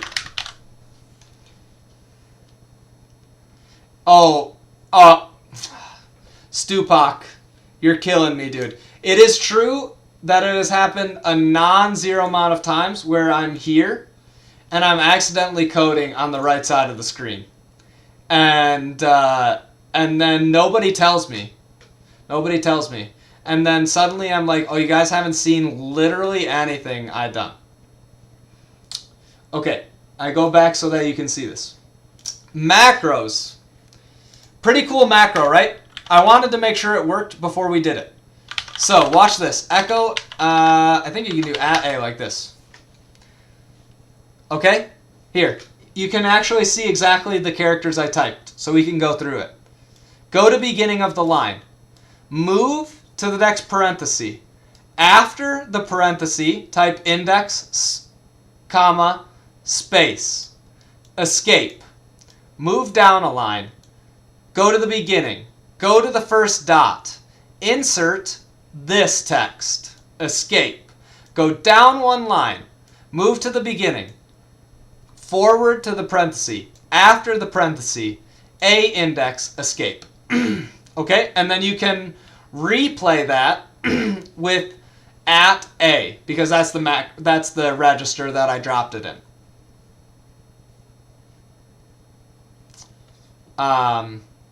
Yeah, so that's what happened. That's what happened. You can also do echo get reg, I think, a. Will this work? Yeah, and that will do it. And in fact, if you want to modify them, you can do like, you can use set reg to modify it. Stupak, yes, indeed. You can also make it do it a bunch of times, but I didn't make it move automatically to the next one, which I probably could have done and then just applied it to the rest of the file, but I didn't want to do that.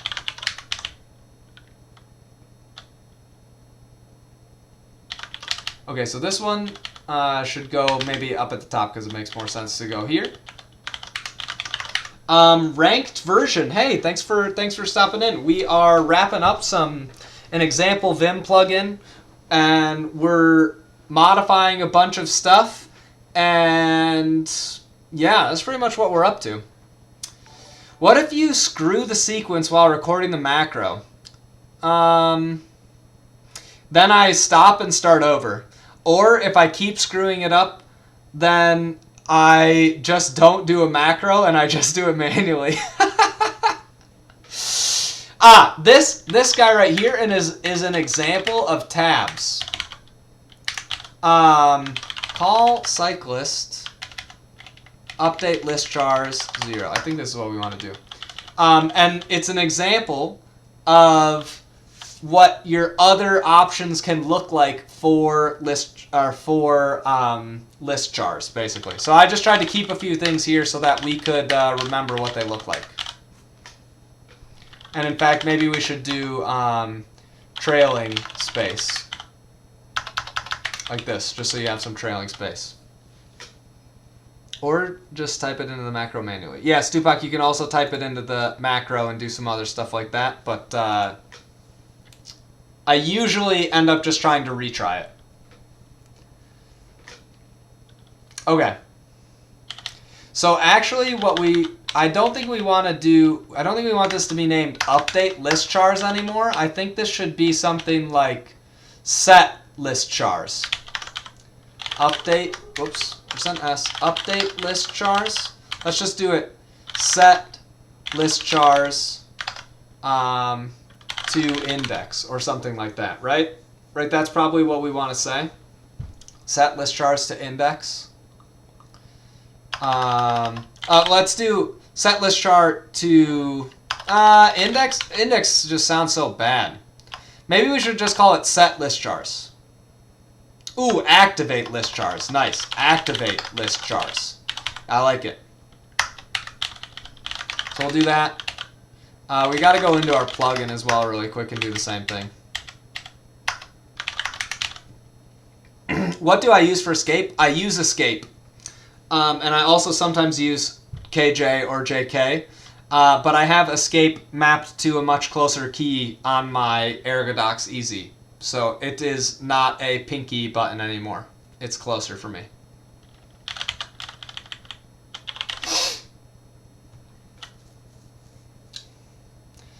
Okay, so now we do that. We can activate list chars. And this one by default calls 0. Do I use ZZ? Help ZZ. Write current file. Nope. I just do :W because I like it.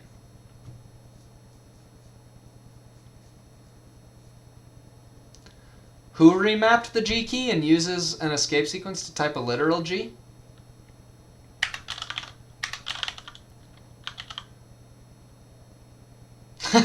Okay, I wasn't sure if someone actually did that. I just literally the whole G key. I see what you're saying. No, although I do have a few sort of non-standard keys on my keyboard. For example, I switched the letter Z and the control key. So now control is where Z usually is for me, which I like quite a lot because I type control a lot during the day and I type Z very rarely.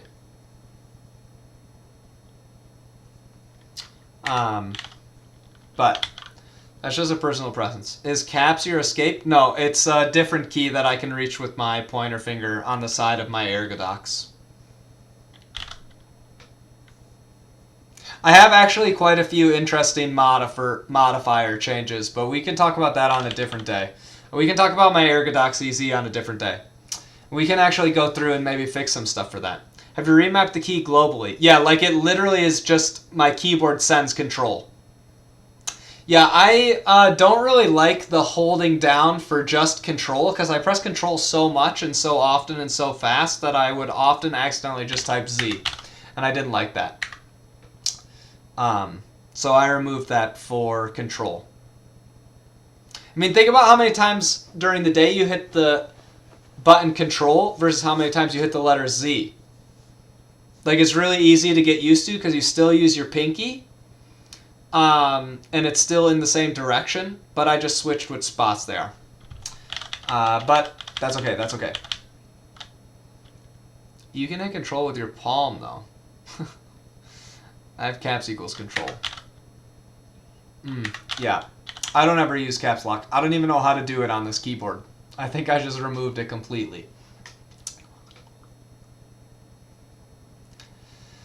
Okay, so what do we need to do here? We need to... Oh, one thing that we should do then here is return len of slistchar ops so that you can do something like the way you would use this function would be like let new option set or something like that.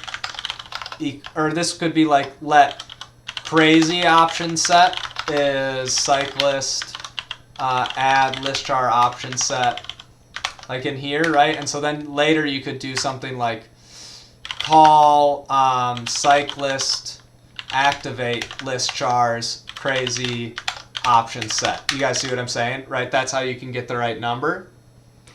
Oh, Howren, Ergodox seems nice. I have to map lots of stuff just because I hate typing control. Yeah, it is definitely different to just be able to hit control without having to reach really far on your fingers. And in fact, I have like control and shift mapped to holding down X. So when I hit the X key and I hold it down, it instead sends control shift, which is really nice for some computers. And I also have like J and F, if I hold those down, I add Alt to those instead. Delbigor, hey, thanks for the follow. Really appreciate the follows, guys, and people hanging out and joining the stream. All right, so you guys see what we're doing here? This is basically just this is where we're at right now. And then what we also need to do here is we need to say let s current list char op equals 0. Okay.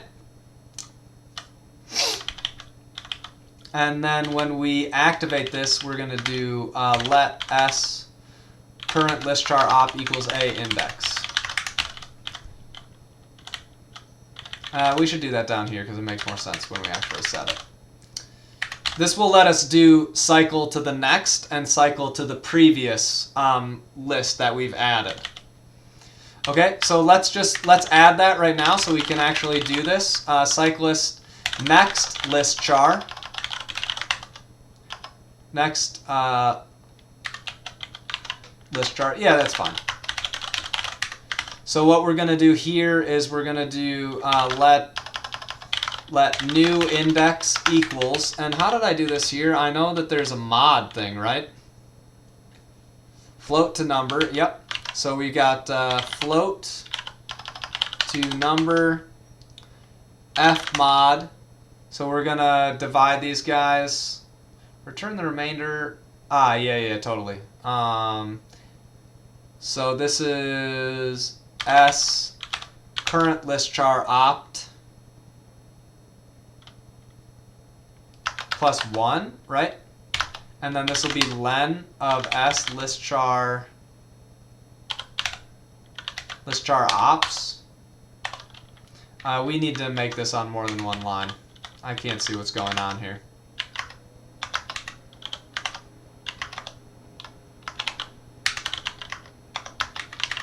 Oh, whoops. Yeah, you need to increment that. Next equals current plus 1% length. Right. Oh, I guess I can just say literally let s current list char op equals this, right?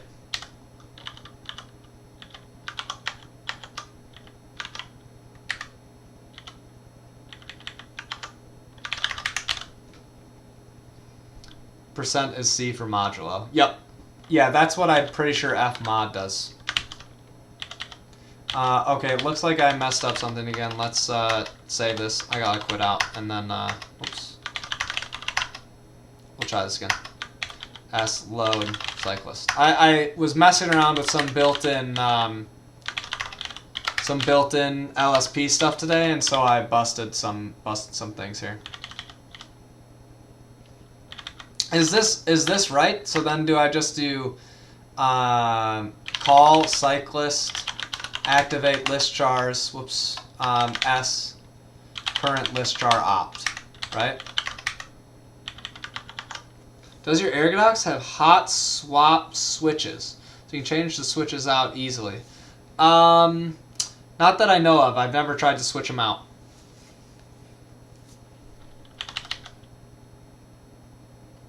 Okay, so we can do that. What I'll do here is let's just we can make an example one here.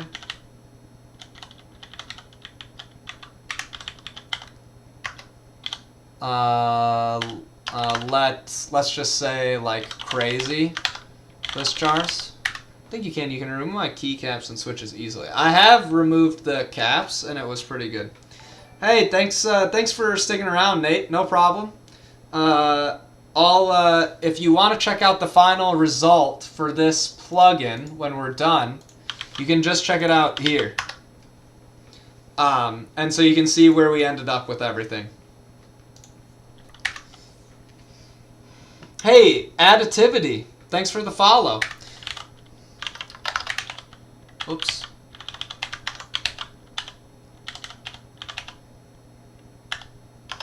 We'll just make these completely different. Space will just be like this. This will be another, I don't know, a dash or something like that. Where did that readme go? Oh yeah, can someone paste me the snowman again? And then we'll put these guys in here. Oh, these got to be like 0 now, since we changed that.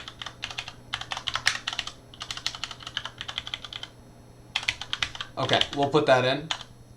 Oh, whoops, this is proceeds, and then this is extends, and then snowman is, so we'll change space to Control EU 2603.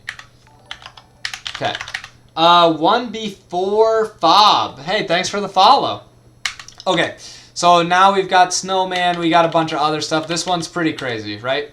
So then what we can do is we can just basically say let crazy index equals cyclist add list char option set crazy list chars, and we don't want to use any of the defaults. And then we can do, you know what, when we add this, hey, adding should automatically set it, or no? No, it shouldn't. So then we can do call cyclist set, or activate, sorry, activate list chars, and we can do crazy index, right? Oops. Oh, we messed it up. We messed it up.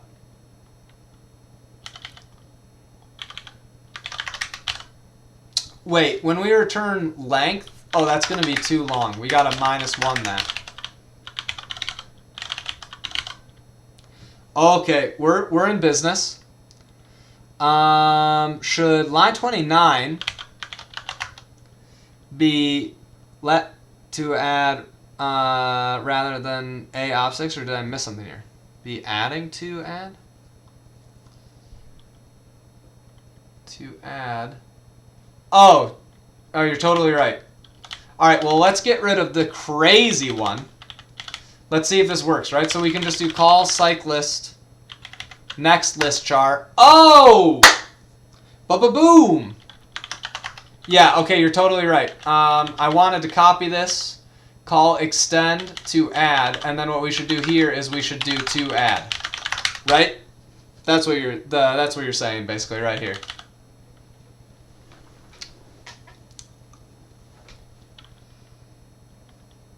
Sweet. Hey, it worked. Okay, so now we can. Now we'll also add previous list char.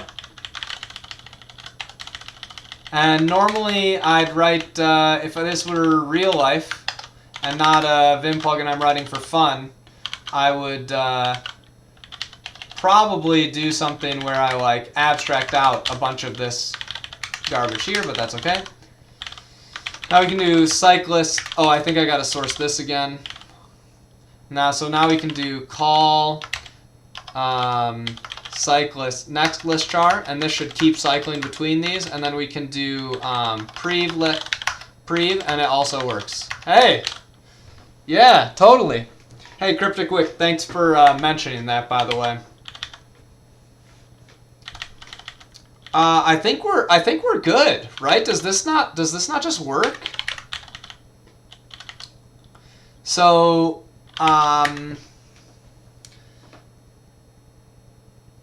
let's see, what else would we need to do? Oh, right, now what we can do is we can make some mappings for it. Oh, hey, what's up, Dale?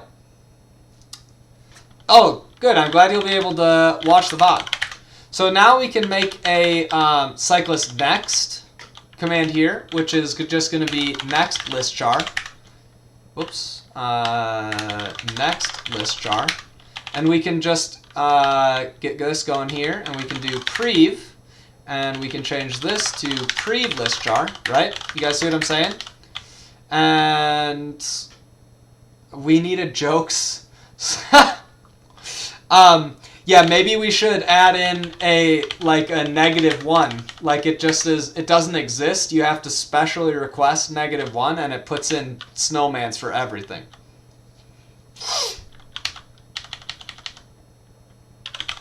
I'm not actually going to define any default mappings for this because I don't think you want to.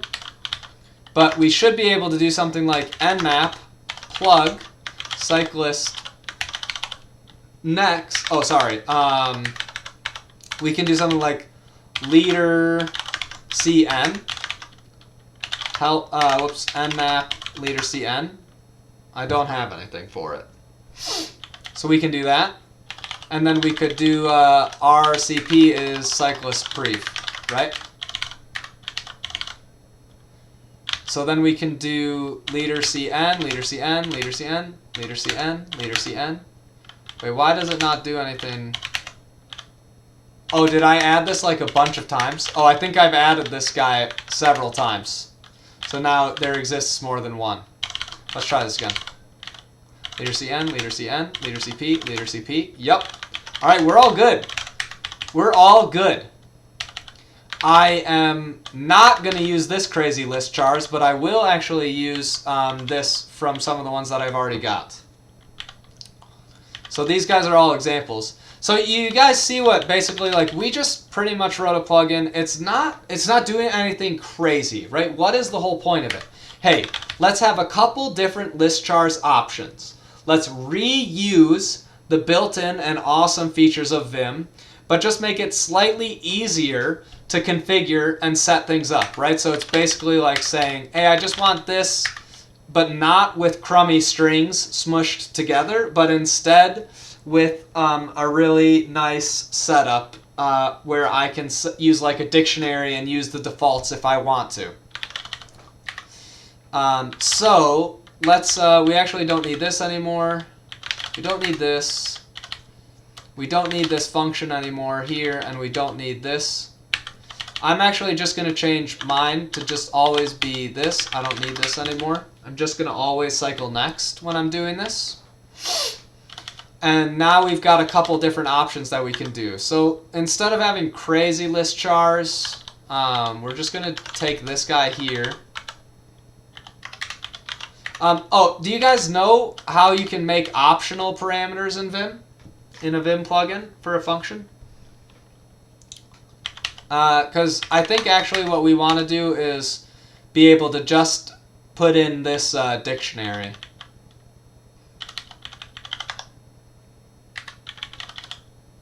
I can show you how to do that if you guys would prefer. So this would just be limited index. So I think I want to be able to do that basically. I don't want any of these. We're gonna remove these. So let's try this guy. We're gonna put it here. And let's make tab like this. Let's make end of line this one again. Whoops. Non-breaking physics. So this one is not actually that limited, I think. Oh, well, that's okay. We'll do this. Proceeds, extends. Trail. This is a good one.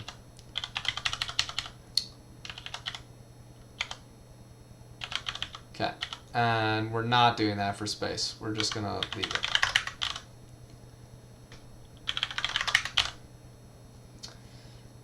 Okay, cool. So this is now going to be in my config, right? I want to add this this list char set here, this option set. Oh, okay. Here's a different question. What if instead of just putting them in a list, we basically had a dictionary of dictionaries, and so you could do something like this. Like you passed in limited, and that was the index that you wanted to put it in. So you wouldn't have to do this equals, you could just do this, basically. Right? And then when you wanted, if you wanted to explicitly like set it to this, then you can do the idea that we had before, which would be default. So this one would basically change to like this, and like this, and you'd do something like default is this. Yeah, that seems better, right? So when you want to add a new list char option set, we instead now ask you for the, let's just call it op name or something like that. Right, just something like that.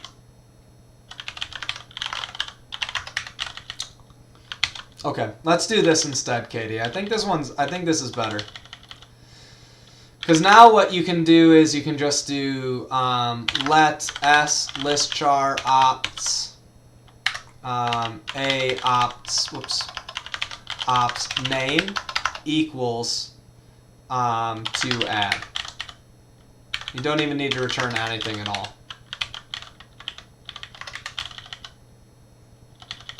All right, and now I think we can just actually change all the places that we said index. We can just call it opt name. I think that's fine.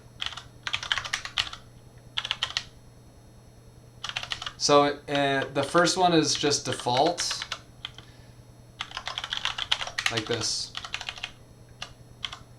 Oops. Like this. And then this one should now just say it just activates default on load. Oh, the only thing that's kind of annoying about that would be how do we cycle to the next one?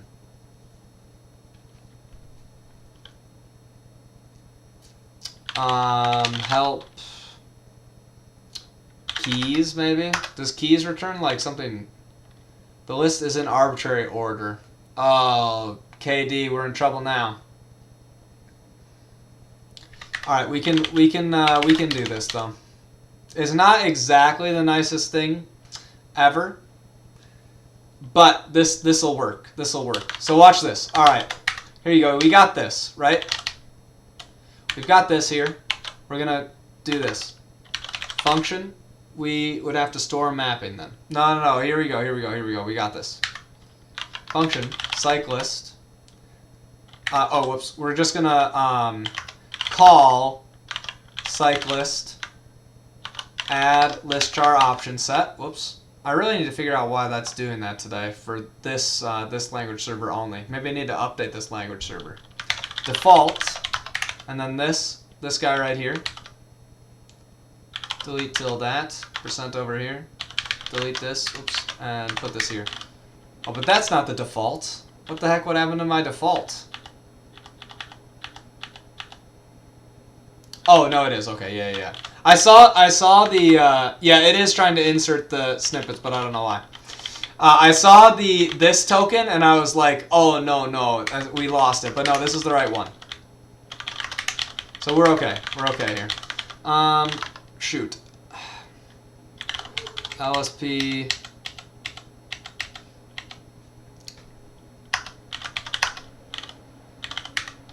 I don't know why I keep getting this unexpected token stuff here. I should be fine. We'll see if that works. Add listchar option set. Oh, right. We got to change this to a default here. So, how do you do default arguments? Help default arguments. That's not it. Oh, function. I want to show you guys the actual way that you can do this in the help, but I don't remember. They really don't have a section for it? Okay, that's fine. So what you can do basically is you can put in this ... which you should basically means there's more arguments coming. Yeah. I was hoping that there was a spot in the help with that named basically, but I don't know where it is. I guess is it literally just help ... Oh, it takes you there. Okay. So that's where you go, and then you can use this ... and then it puts them in a nice little list for you. So then we can do basically like let use defaults equals get a I think you can just do 1 here, and then v false as the thing if it doesn't have it, and we can do this. I think that'll work. This is great. You could use this for changing the list jars on different modes, or even things like Goyo. Oh, Rainy, that's a great point. That's a super great point. Yeah, I didn't even consider that, but you could totally do that. A0 is the length. So we can just do echo use defaults. The false, if I pass in the true now. Whoops. Key not present in dictionaries, 0. Oh, we've got something else going on. Oh, that's because it, right, this is not 0 anymore. This is default. But actually, let's just delete this and delete that and then put a dot there. Okay. Do we use 0 anywhere else? Okay.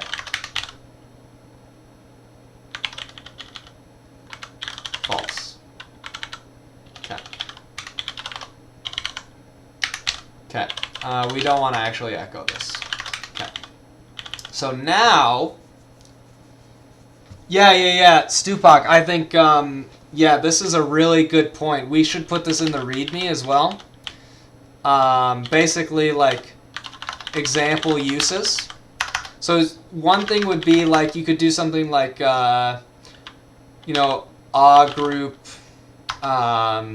change list jars or something like this. And you could do like a command file type. I think Goyo must implement its own file type thing, right? And then what you can do is you could just be like call cyclist activate list jars Goyo. Right? You could just have one that's like just for Goyo. Oh, okay. Maybe that's not a good example. Let's just say it's in like file type C. We'll just, you know, we can just do that. C list jars.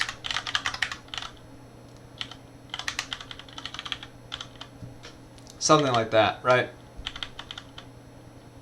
And you could do something simple. So that's a cool idea. That's a really cool idea to basically like you can change it on like on auto command. You can change it on auto commands.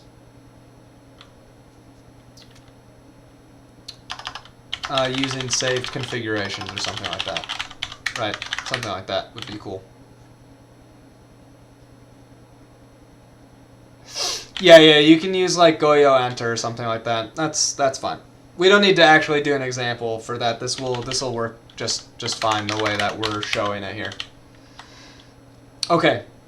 So KD, you're like, okay, how are we gonna possibly do the cycling through each one? So now what we can do is like let s list char key order, and it's just a list, right? So this is why you write functions. When you do add list char option set, here we can do, let's see, how do we want to do that? We can do moon aura 123. Hey, thanks for the follow. We are tidying up a Vim plugin for fun because people got me sidetracked when I was supposed to be doing Neovim configuration. But that's okay. That's what the stream's all about. So, is there like find? Oh, there's index, right? Does this tell you where something is in here? Yeah. Okay. Yeah, sure. It's all our fault. I'm just the streamer doing the chat's bidding. You know. Yeah. Oh, create a mapping. I see. Yeah. You're exactly right. Yes, a mapping of like where it is. Okay. So we can check if index from, what did we call that? S list char key order a ops name greater than 0 or greater than or equal to 0. Then what we're gonna do is we're going to overwrite that spot. So s list char key order index. I don't really love that I have to write this twice, but it's okay. List char key order a ops name equals to add. Equals a. Oh, I don't have to do anything. No, I don't have to do anything. Baby Chad on his 3rd stream. He's a true streamer. Yeah, guys, I'm catching on fast. It's never the streamer's fault. Actually, what I want to do here, if this is less than 0, that's the only time we're going to insert it, right? So now we can do call add s list char key order a ops name end if. Right? That makes sense, right? Basically, we're saying if we've never inserted this before, insert it now.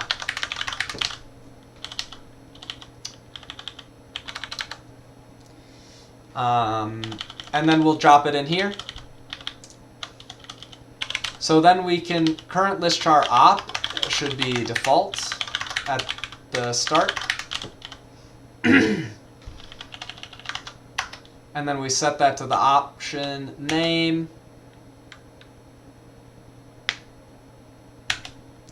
Okay. Yep.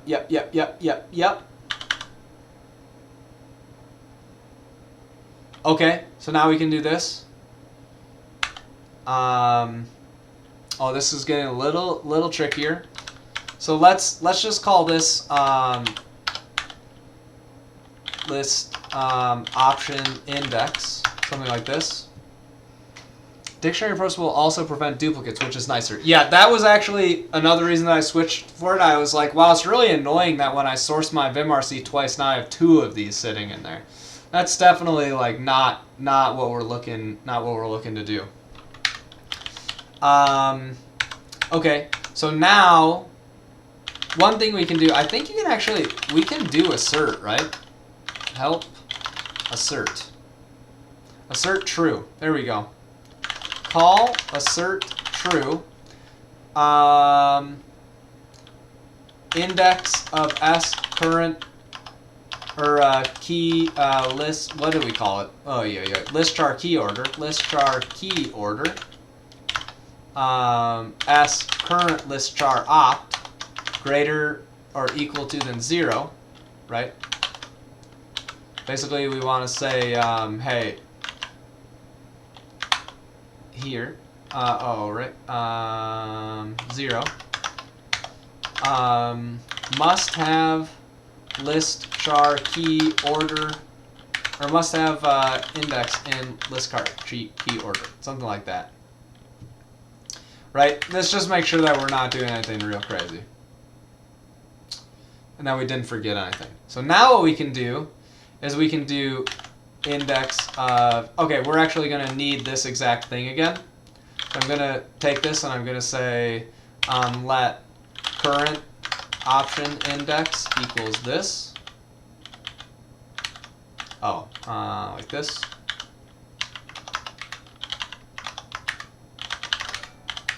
And then we can say current option index is greater than or equal to 0. Sizzling Steak, hey, thanks for the follow. Now we can do this here, word, current option index plus 1, right? So we're basically saying, hey, move along here. And this should be len of list char key order. And so now we can do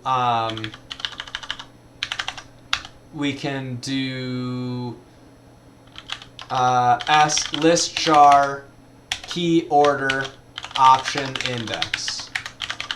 But maybe we should call this one new option index, just so that it's obvious the difference between current and new. Does that make sense?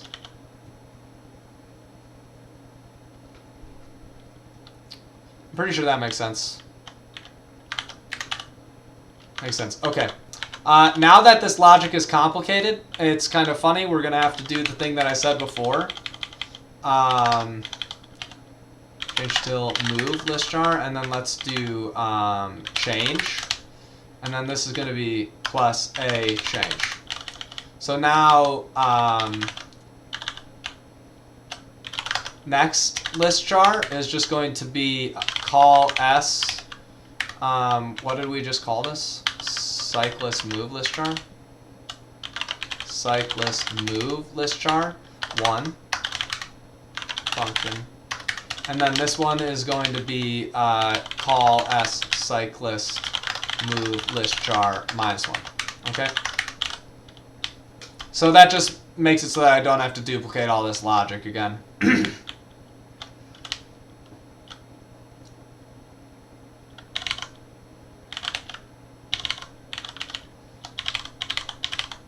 Oh, it totally is working, at least somewhat. Yeah, it's working. Okay, let's assert true should check for upper bound then as well. It's going to be fine because we fmod it later. So I actually am fine with it just being greater than 0. Or greater or equal than 0. Because we'll fmod it right here. But otherwise, yes. If we weren't going to do mod, then yeah, we would need to do that. Okay. So that's really cool. We've got this going. We've got our mappings working. Okay, now let's just add 1 or 2 more options here, right? Where did my crazy one go? Okay, yeah, let's I'm just gonna yank inside here, and then we're gonna apply all the stuff that we did before. This is just so that we can make sure that we're doing lots of crazy stuff. Right?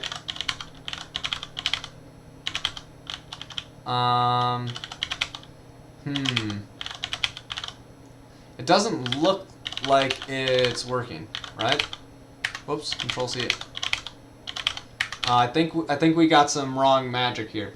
Justin PC, hey, thanks for the follow.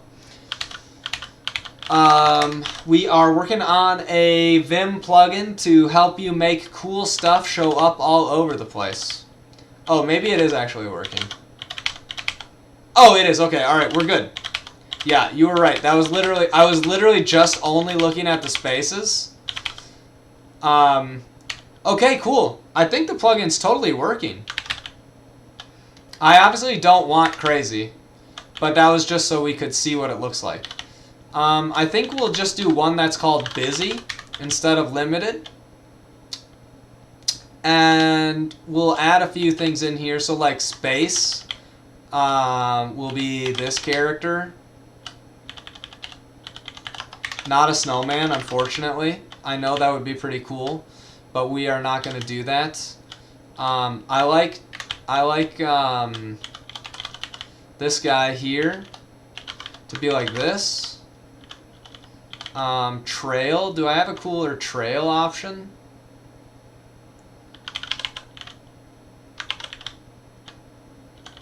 I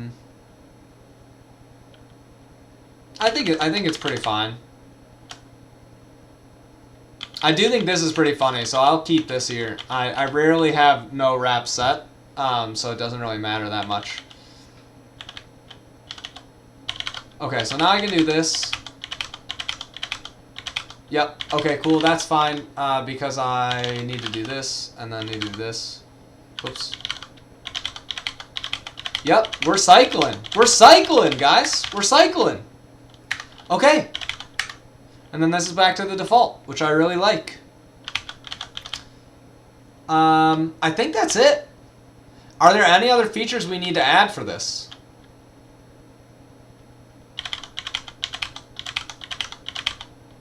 Yeah, that is really nice. That is really nice. Hold up, I was making dinner. The function you created is meant to cycle through the available sets by a variable amount. If so, I'd argue a negative value is appropriate for moving backwards.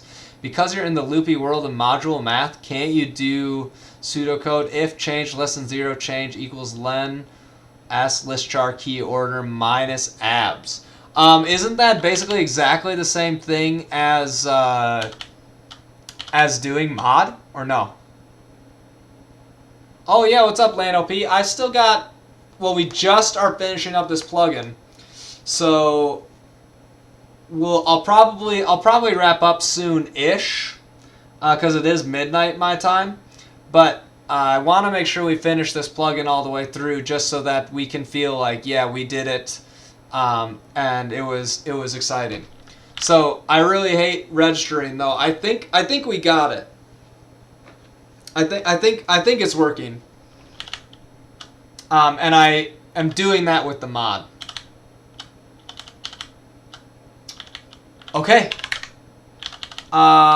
Sweet. So we put in a default here. We have our simple README, which you guys should basically just send me examples of how you're using it and what you're doing to set stuff up, so that we can add it. Maybe next time we can write, I can show you how to write like Vim docs. Just so that you can show, because like what would be cool is you should be able to do like help cyclist and like see some help stuff for it, right? But you can't currently.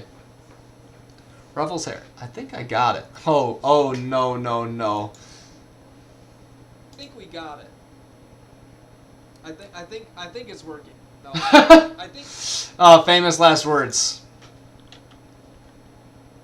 And get a seems good. I thought you said 10 minutes, Lano P. I didn't notice that you said that. The simplest version would have been 10 minutes, but we did a lot more work, and I showed you a lot of different features of Vim script, I think. So I think it is it's worth doing.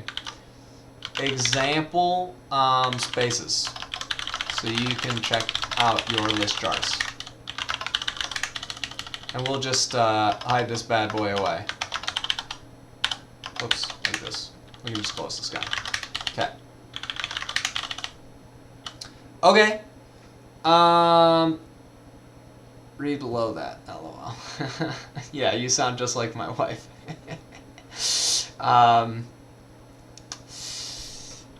So okay, Hitokiri, do I need a language client if I'm using Coke? You'll need to install the clients that you want to use, which I think you can do with like Coke install. TKM Pie. Hey, thanks for the follow. Unfortunately, I'm just about to. I'm gonna sign off soonish, but we just finished a fun stream making a Vim plugin. Showed a bunch of features of how you'd use it, how you iterate on it, and how you get yourself to a really nice and configurable outcome. Hey, Lano P, I got a funny story that my wife and I always laugh about. This one Saturday morning, we need to go shopping for her for jeans. And, like, I had never gone shopping with her for jeans before. We'd gone shopping for, like, tons of other stuff together, but not jeans. She doesn't really buy clothes that often. Like, for me, when I go shopping for, like, jeans or whatever, it just takes, like, 5 minutes. You just look for the size that is your size, and you just put them on, and they work, and then you, like, leave. But so as we're like getting out of bed in the morning, we're getting ready to go.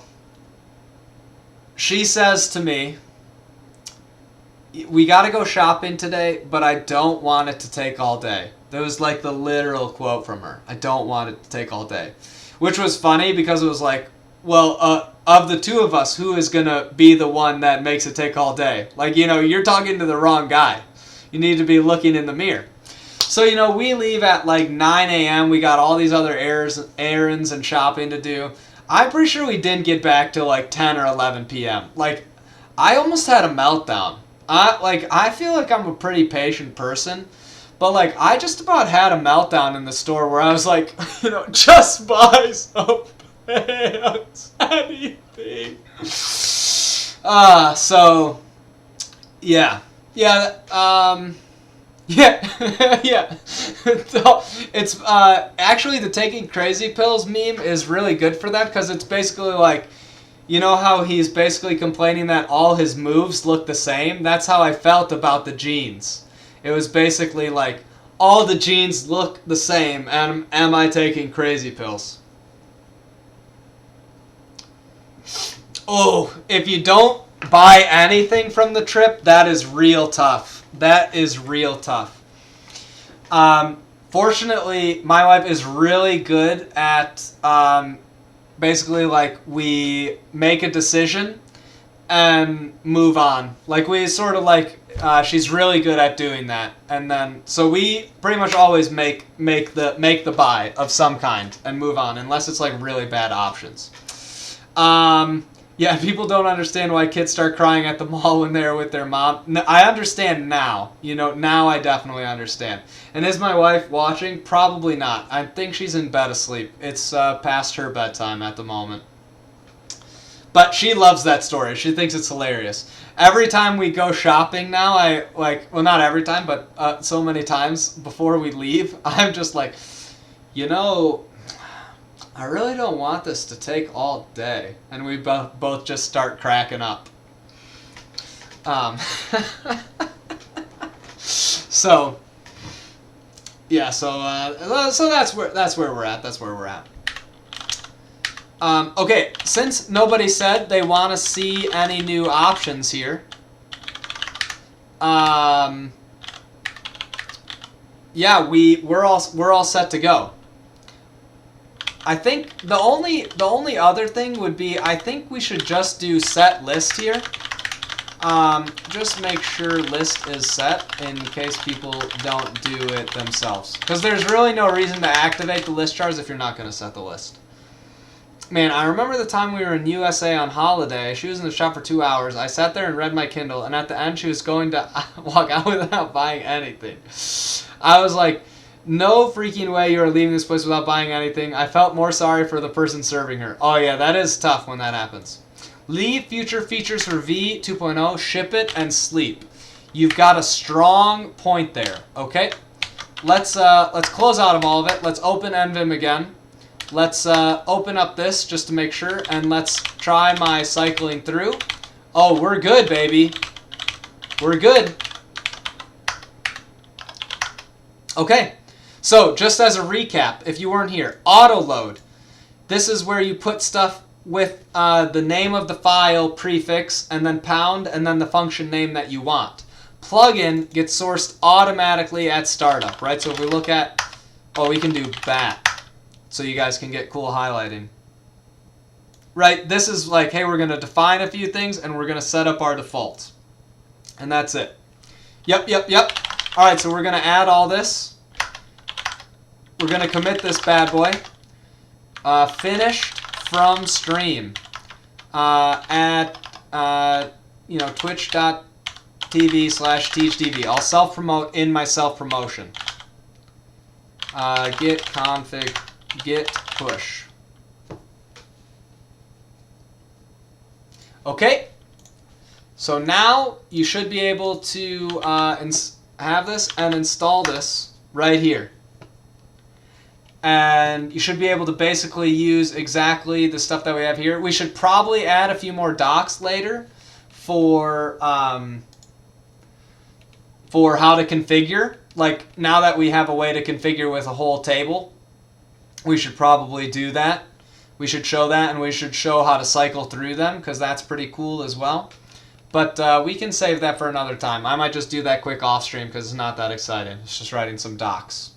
Or if one of you guys wants to try, feel free to do it and send me a pull request here. I'll gladly merge in pull requests on this to make that happen. Which you can see it now if we're here, right? Here we got the plugin. Pretty cool stuff.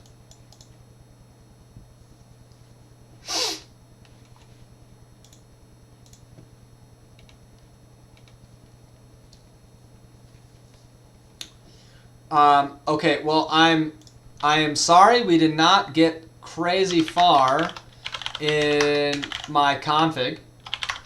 Although we can, of course, add this stuff here, git commit-m, and we can do add.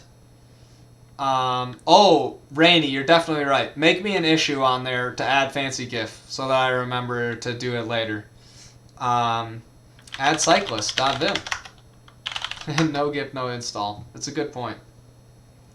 I I can make one pretty easily, but it's hard to do on stream and show it and have it work, I think. That's okay. We'll do it another time. Seriously, they'll make me an issue on there so that I add a GIF later. And people feel free to add pull requests for docs or other features that you want to do.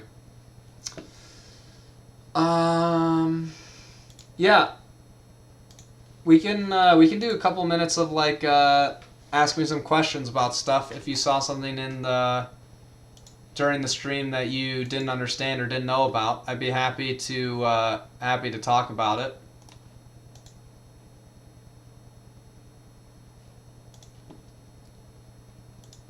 Anyone have any questions before I sign off? How'd you become Vim Core Dev? By writing a lot of PRs to Neovim, being involved in the community like on Gitter and stuff like that, and writing a lot of tests. I think people underestimate just how nice it is to have a pull requester write tests that are usually longer than the amount of code that they write for the actual PR. So,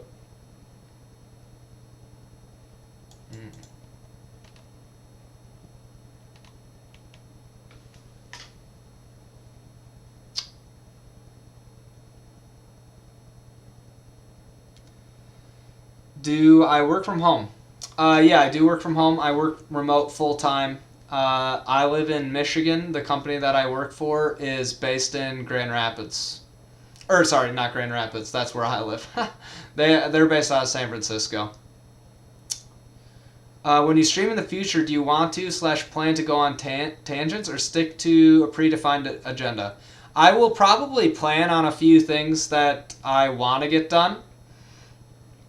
And if we see something exciting, we'll go on the tangent almost always. Unless I have a PR or something that like I really want to finish for core, then we'll do that instead, basically. But if it's just like tangents are better. I think tangents are better for live, and I think it's more exciting to do. So I will try and do tangents wherever possible, but occasionally I think, like I don't have unlimited time, like LanLP is mentioning, and so it's like I don't want to like not get any of my Neovim stuff done. So it just depends. LanOP, you're wondering, I don't have kids currently. My wife is pregnant with our first kid. We're due in October, which is really exciting. So we'll see how much I'm able to work once we actually have kids. My work is pretty supportive of me doing like some streaming. I actually talked to my boss and he's like, this is a cool idea and it like will help you become better at a lot of stuff. And I will probably stream some open source work that I do for like my actual day job as well at some point. But right now I'm just sticking to some Neovim stuff because I am doing like regular work stuff during the day. Yeah, so there's that and some other stuff like that. I don't know, for me, like I think doing like planning around my schedule, since I don't have to commute, I save a lot of time by like not having to commute. And I love programming, so it like makes me happy to do, so it like energizes me to do coding, and I've been having lots of fun streaming so far. Eval parse. Yeah, I love staying up late, so I'm not super worried about sleeping. It's just that I should not make a habit of going too late. This is good. I like, you guys are like why I'm streaming, so it's cool to just take a few minutes to answer some questions at the end and wind down a little bit before I go to bed. Yeah, I don't know, my wife always calls it code brain when I come upstairs after coding for a while, because I like can't relate to anyone emotionally. I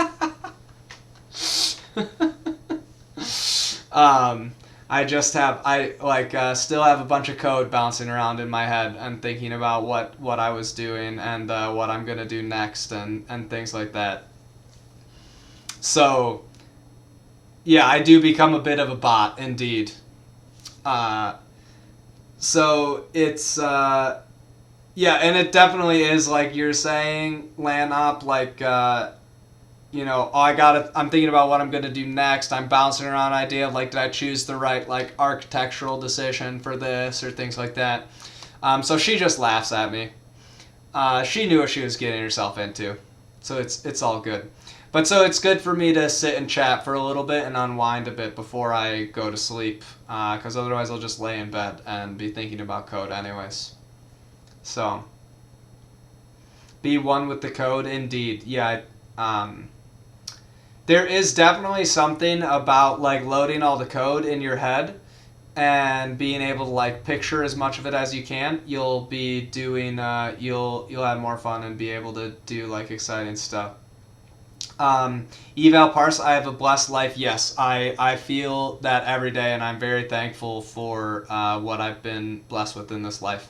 I mean, I think like I work hard for a lot of stuff, but I know that like a lot of stuff I think is like a blessing from God. But that's a topic for another day as well. How old am I? Oh yeah, good. Oh, so good that she takes it nicely. Yeah.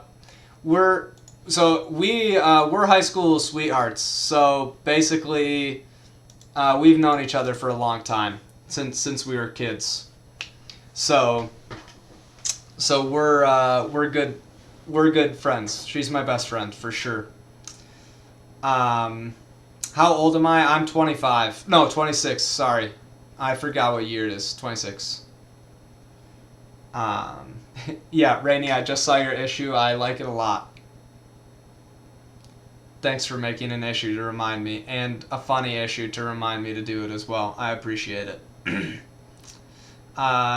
Yeah, I feel pretty young still. So, nice, nice. That's a good joke. That's a good joke registering. That's funny.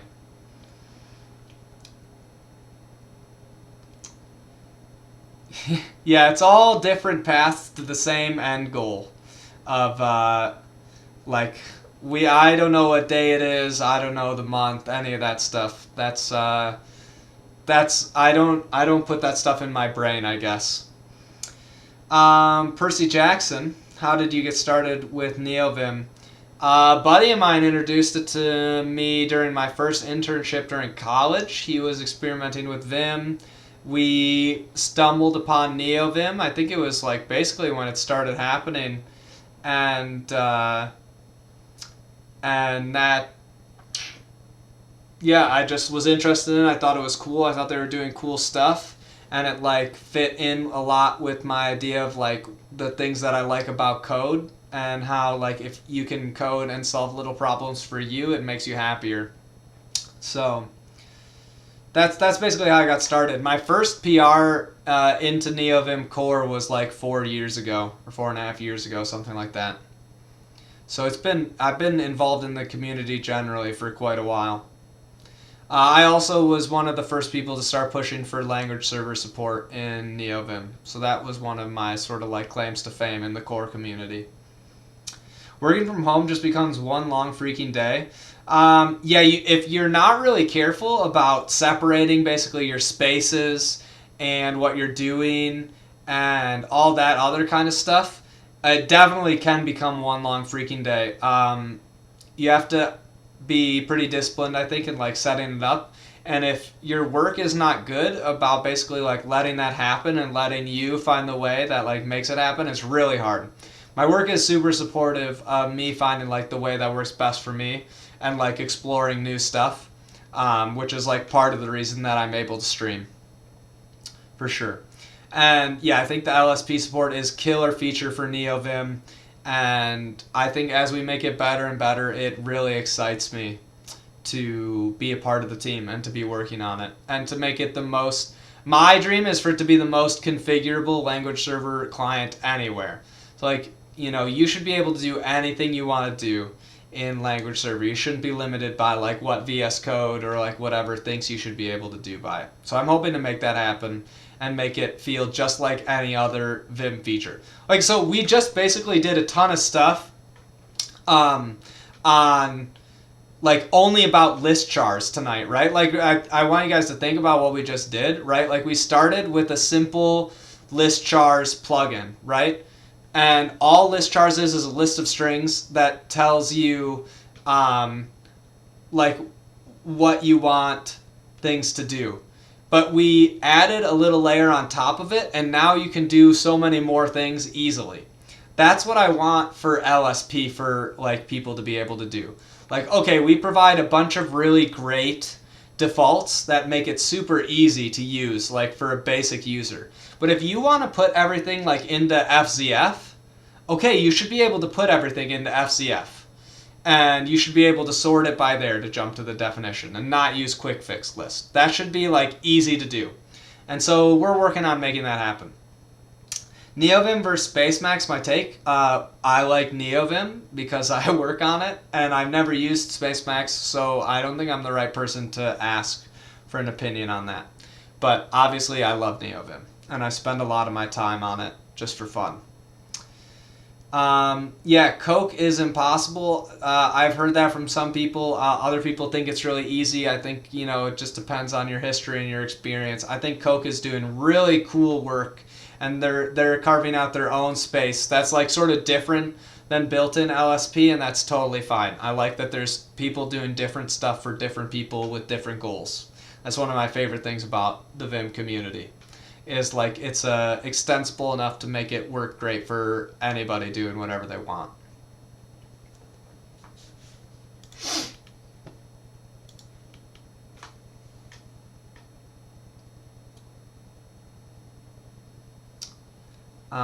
Any other questions, guys? I'll stick around for maybe like a few more minutes. I can answer a few more, and I'll go to bed. Oh, I'll be streaming again next Tuesday. 8 o'clock again Eastern time. If I like here's a question for some of you guys who have been here basically the whole time. If I just like start streaming something but I don't interact with chat like just at a random time during the week, are you guys interested in that at all? Like sometimes I'm working on something and I don't mind showing what I'm doing. But I want to get stuff done much quicker than like what it takes me to do on stream. Like I probably could have written the plugin that we just did in like 30 minutes or something like that instead of 3 hours. LAN OP, yes. Okay. Maybe I will put something in like the go live notification and just say like, yeah, basically say, right, okay, cool. Yeah, so I will have like times during the week, like I'm saying Tuesdays and Thursdays. I'm going to try and stream on those times regularly from 8 until midnight. Hey, it could be Bunnies. Thanks for the follow. I'm going to stream during those times and like be really interactive and go on tangents and do other stuff like that.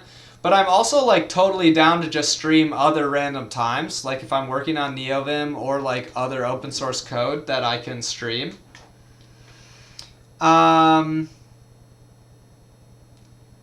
Yeah, so I could just like turn on some music or something in the background and basically like turn off my mic, or I can leave my mic on. I don't really talk to myself that much when I'm writing code. And I'll just put it in my title that it's like work focused streaming or something like that. I'll like check in with the chat every 5 minutes or something. So maybe we can do something like that. I will consider it. I probably won't do it this week because for right now I'm trying to make sure that I'm just doing like really interactive. Point your mic at the keyboard for ambient noise. Right now I'm trying to do really interactive streams because I don't want people to get the wrong idea about my like stream, that it's just like some dude working on his code and not talking to anyone. But maybe in a few weeks or something, I might start doing a few more of those like chill streams where I'm working on stuff or working on some work stuff or whatever, and you guys can see it. Gerbil, do you have LSP working with built-in Lua using Neovim's LuaJIT? Yep. Does it autocomplete Neovim APIs. I miss LSP help when working with Lua code for Neovim's LSP. Not exactly, but if I have written, like most of the time I'm working in pretty big files and they already have most of the like API there. So I just use that. Or I just know most of the API now because I've used them so many times. Yeah, Rainy, right now I have it on my schedule for when I'll be doing stuff, but you're right. Maybe I'll just try and schedule. Well, the thing about the chill streams is like sometimes I'm going to work on Neovim for like an hour. Not like 4 hours, but just like an hour. And I want to get something done like fast. So those would just be like sporadic streams. And so I might basically I might do those at some point in the future, but I will probably wait for a little bit, just because I don't want people to get confused about like what we're doing on the stream. I want them to feel like it's a really high value experience for them to come and get to chat and walk out.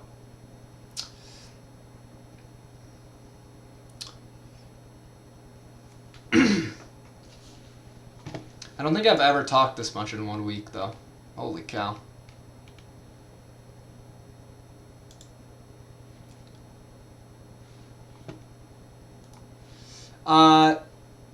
Does it not? Yeah, it should have Tuesdays and Thursdays, right?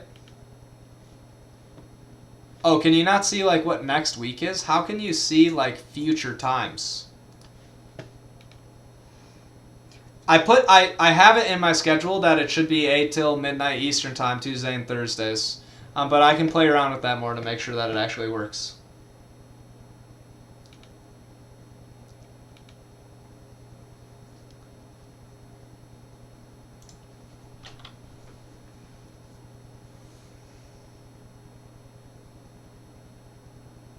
It's not a great page, still kind of a new feature. Yeah, that's what I thought when I used it. I was like, I've never seen this before, and I've been around on Twitch for a while, like watching people. Never seen it. Yeah, Gerbil, I've got no idea how you're supposed to say that. There's not enough vowels in that name. But I'm glad you enjoyed the stream, and I'm glad you feel like you learned some new stuff and got some new knowledge.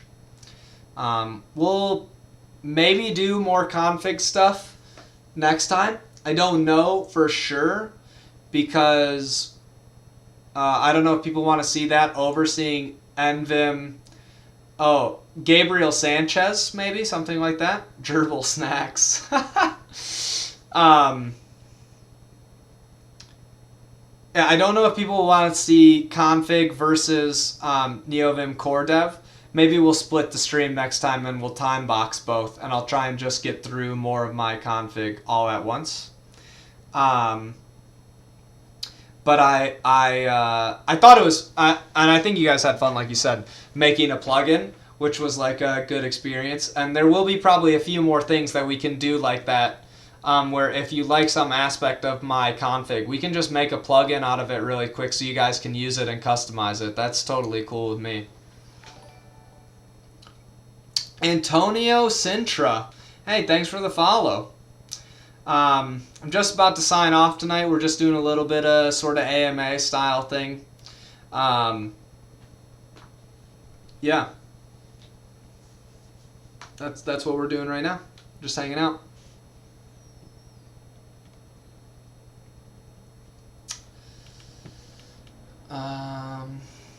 I'd like to see LSP work, so core dev. Well, I mean, it is working, right? Like, I'm using it, but there are a few things that I do need to fix up. That would be good to do. So, okay, yeah. I will also do some core dev off stream, just because I have to. But, I like the plugin, but I do think I like it more the way you had it before. Yeah, I mean, we won't always just write like a basic plugin, obviously. But that was basically like, yeah, that was basically just because I wanted to introduce you guys to like Autoload and Plugin and a couple of the different like Vim things, because when I show you my config, I use Plugin and Autoload, and I use them in the ways that we described in the plugin. So I would have spent like an hour anyways showing that stuff. Okay, 2 more minutes for questions, and then I'm going to go sleepy time.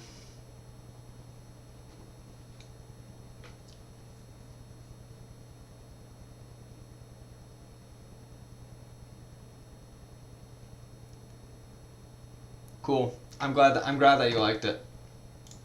I had fun doing it, and I actually think like it's a legit plugin, right? I think people would like to use this, even if just so that you don't have to do ugly concatenating a bunch of strings.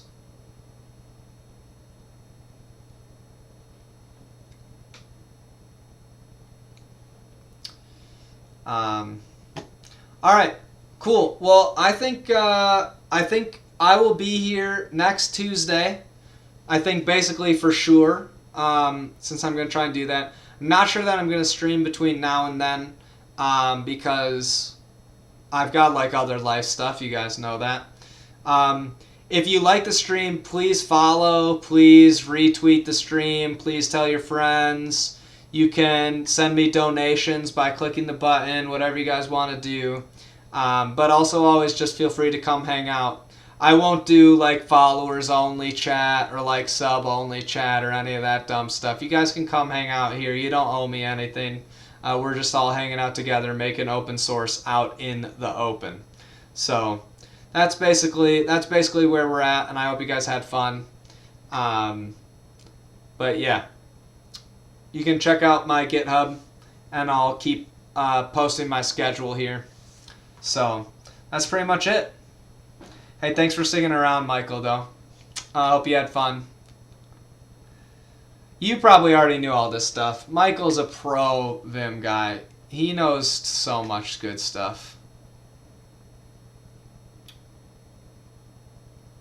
Hey, thanks, Sons OJ. I hope you see you on Tuesday too. That'll be great. Very exciting for me to have people like basically saying they want to tune in on a different day. So it makes me feel real good that you guys are learning and having fun. And it is a really good experience for me, and really good for me to practice articulating what we're doing in the code and how we're doing it and all that kind of good stuff.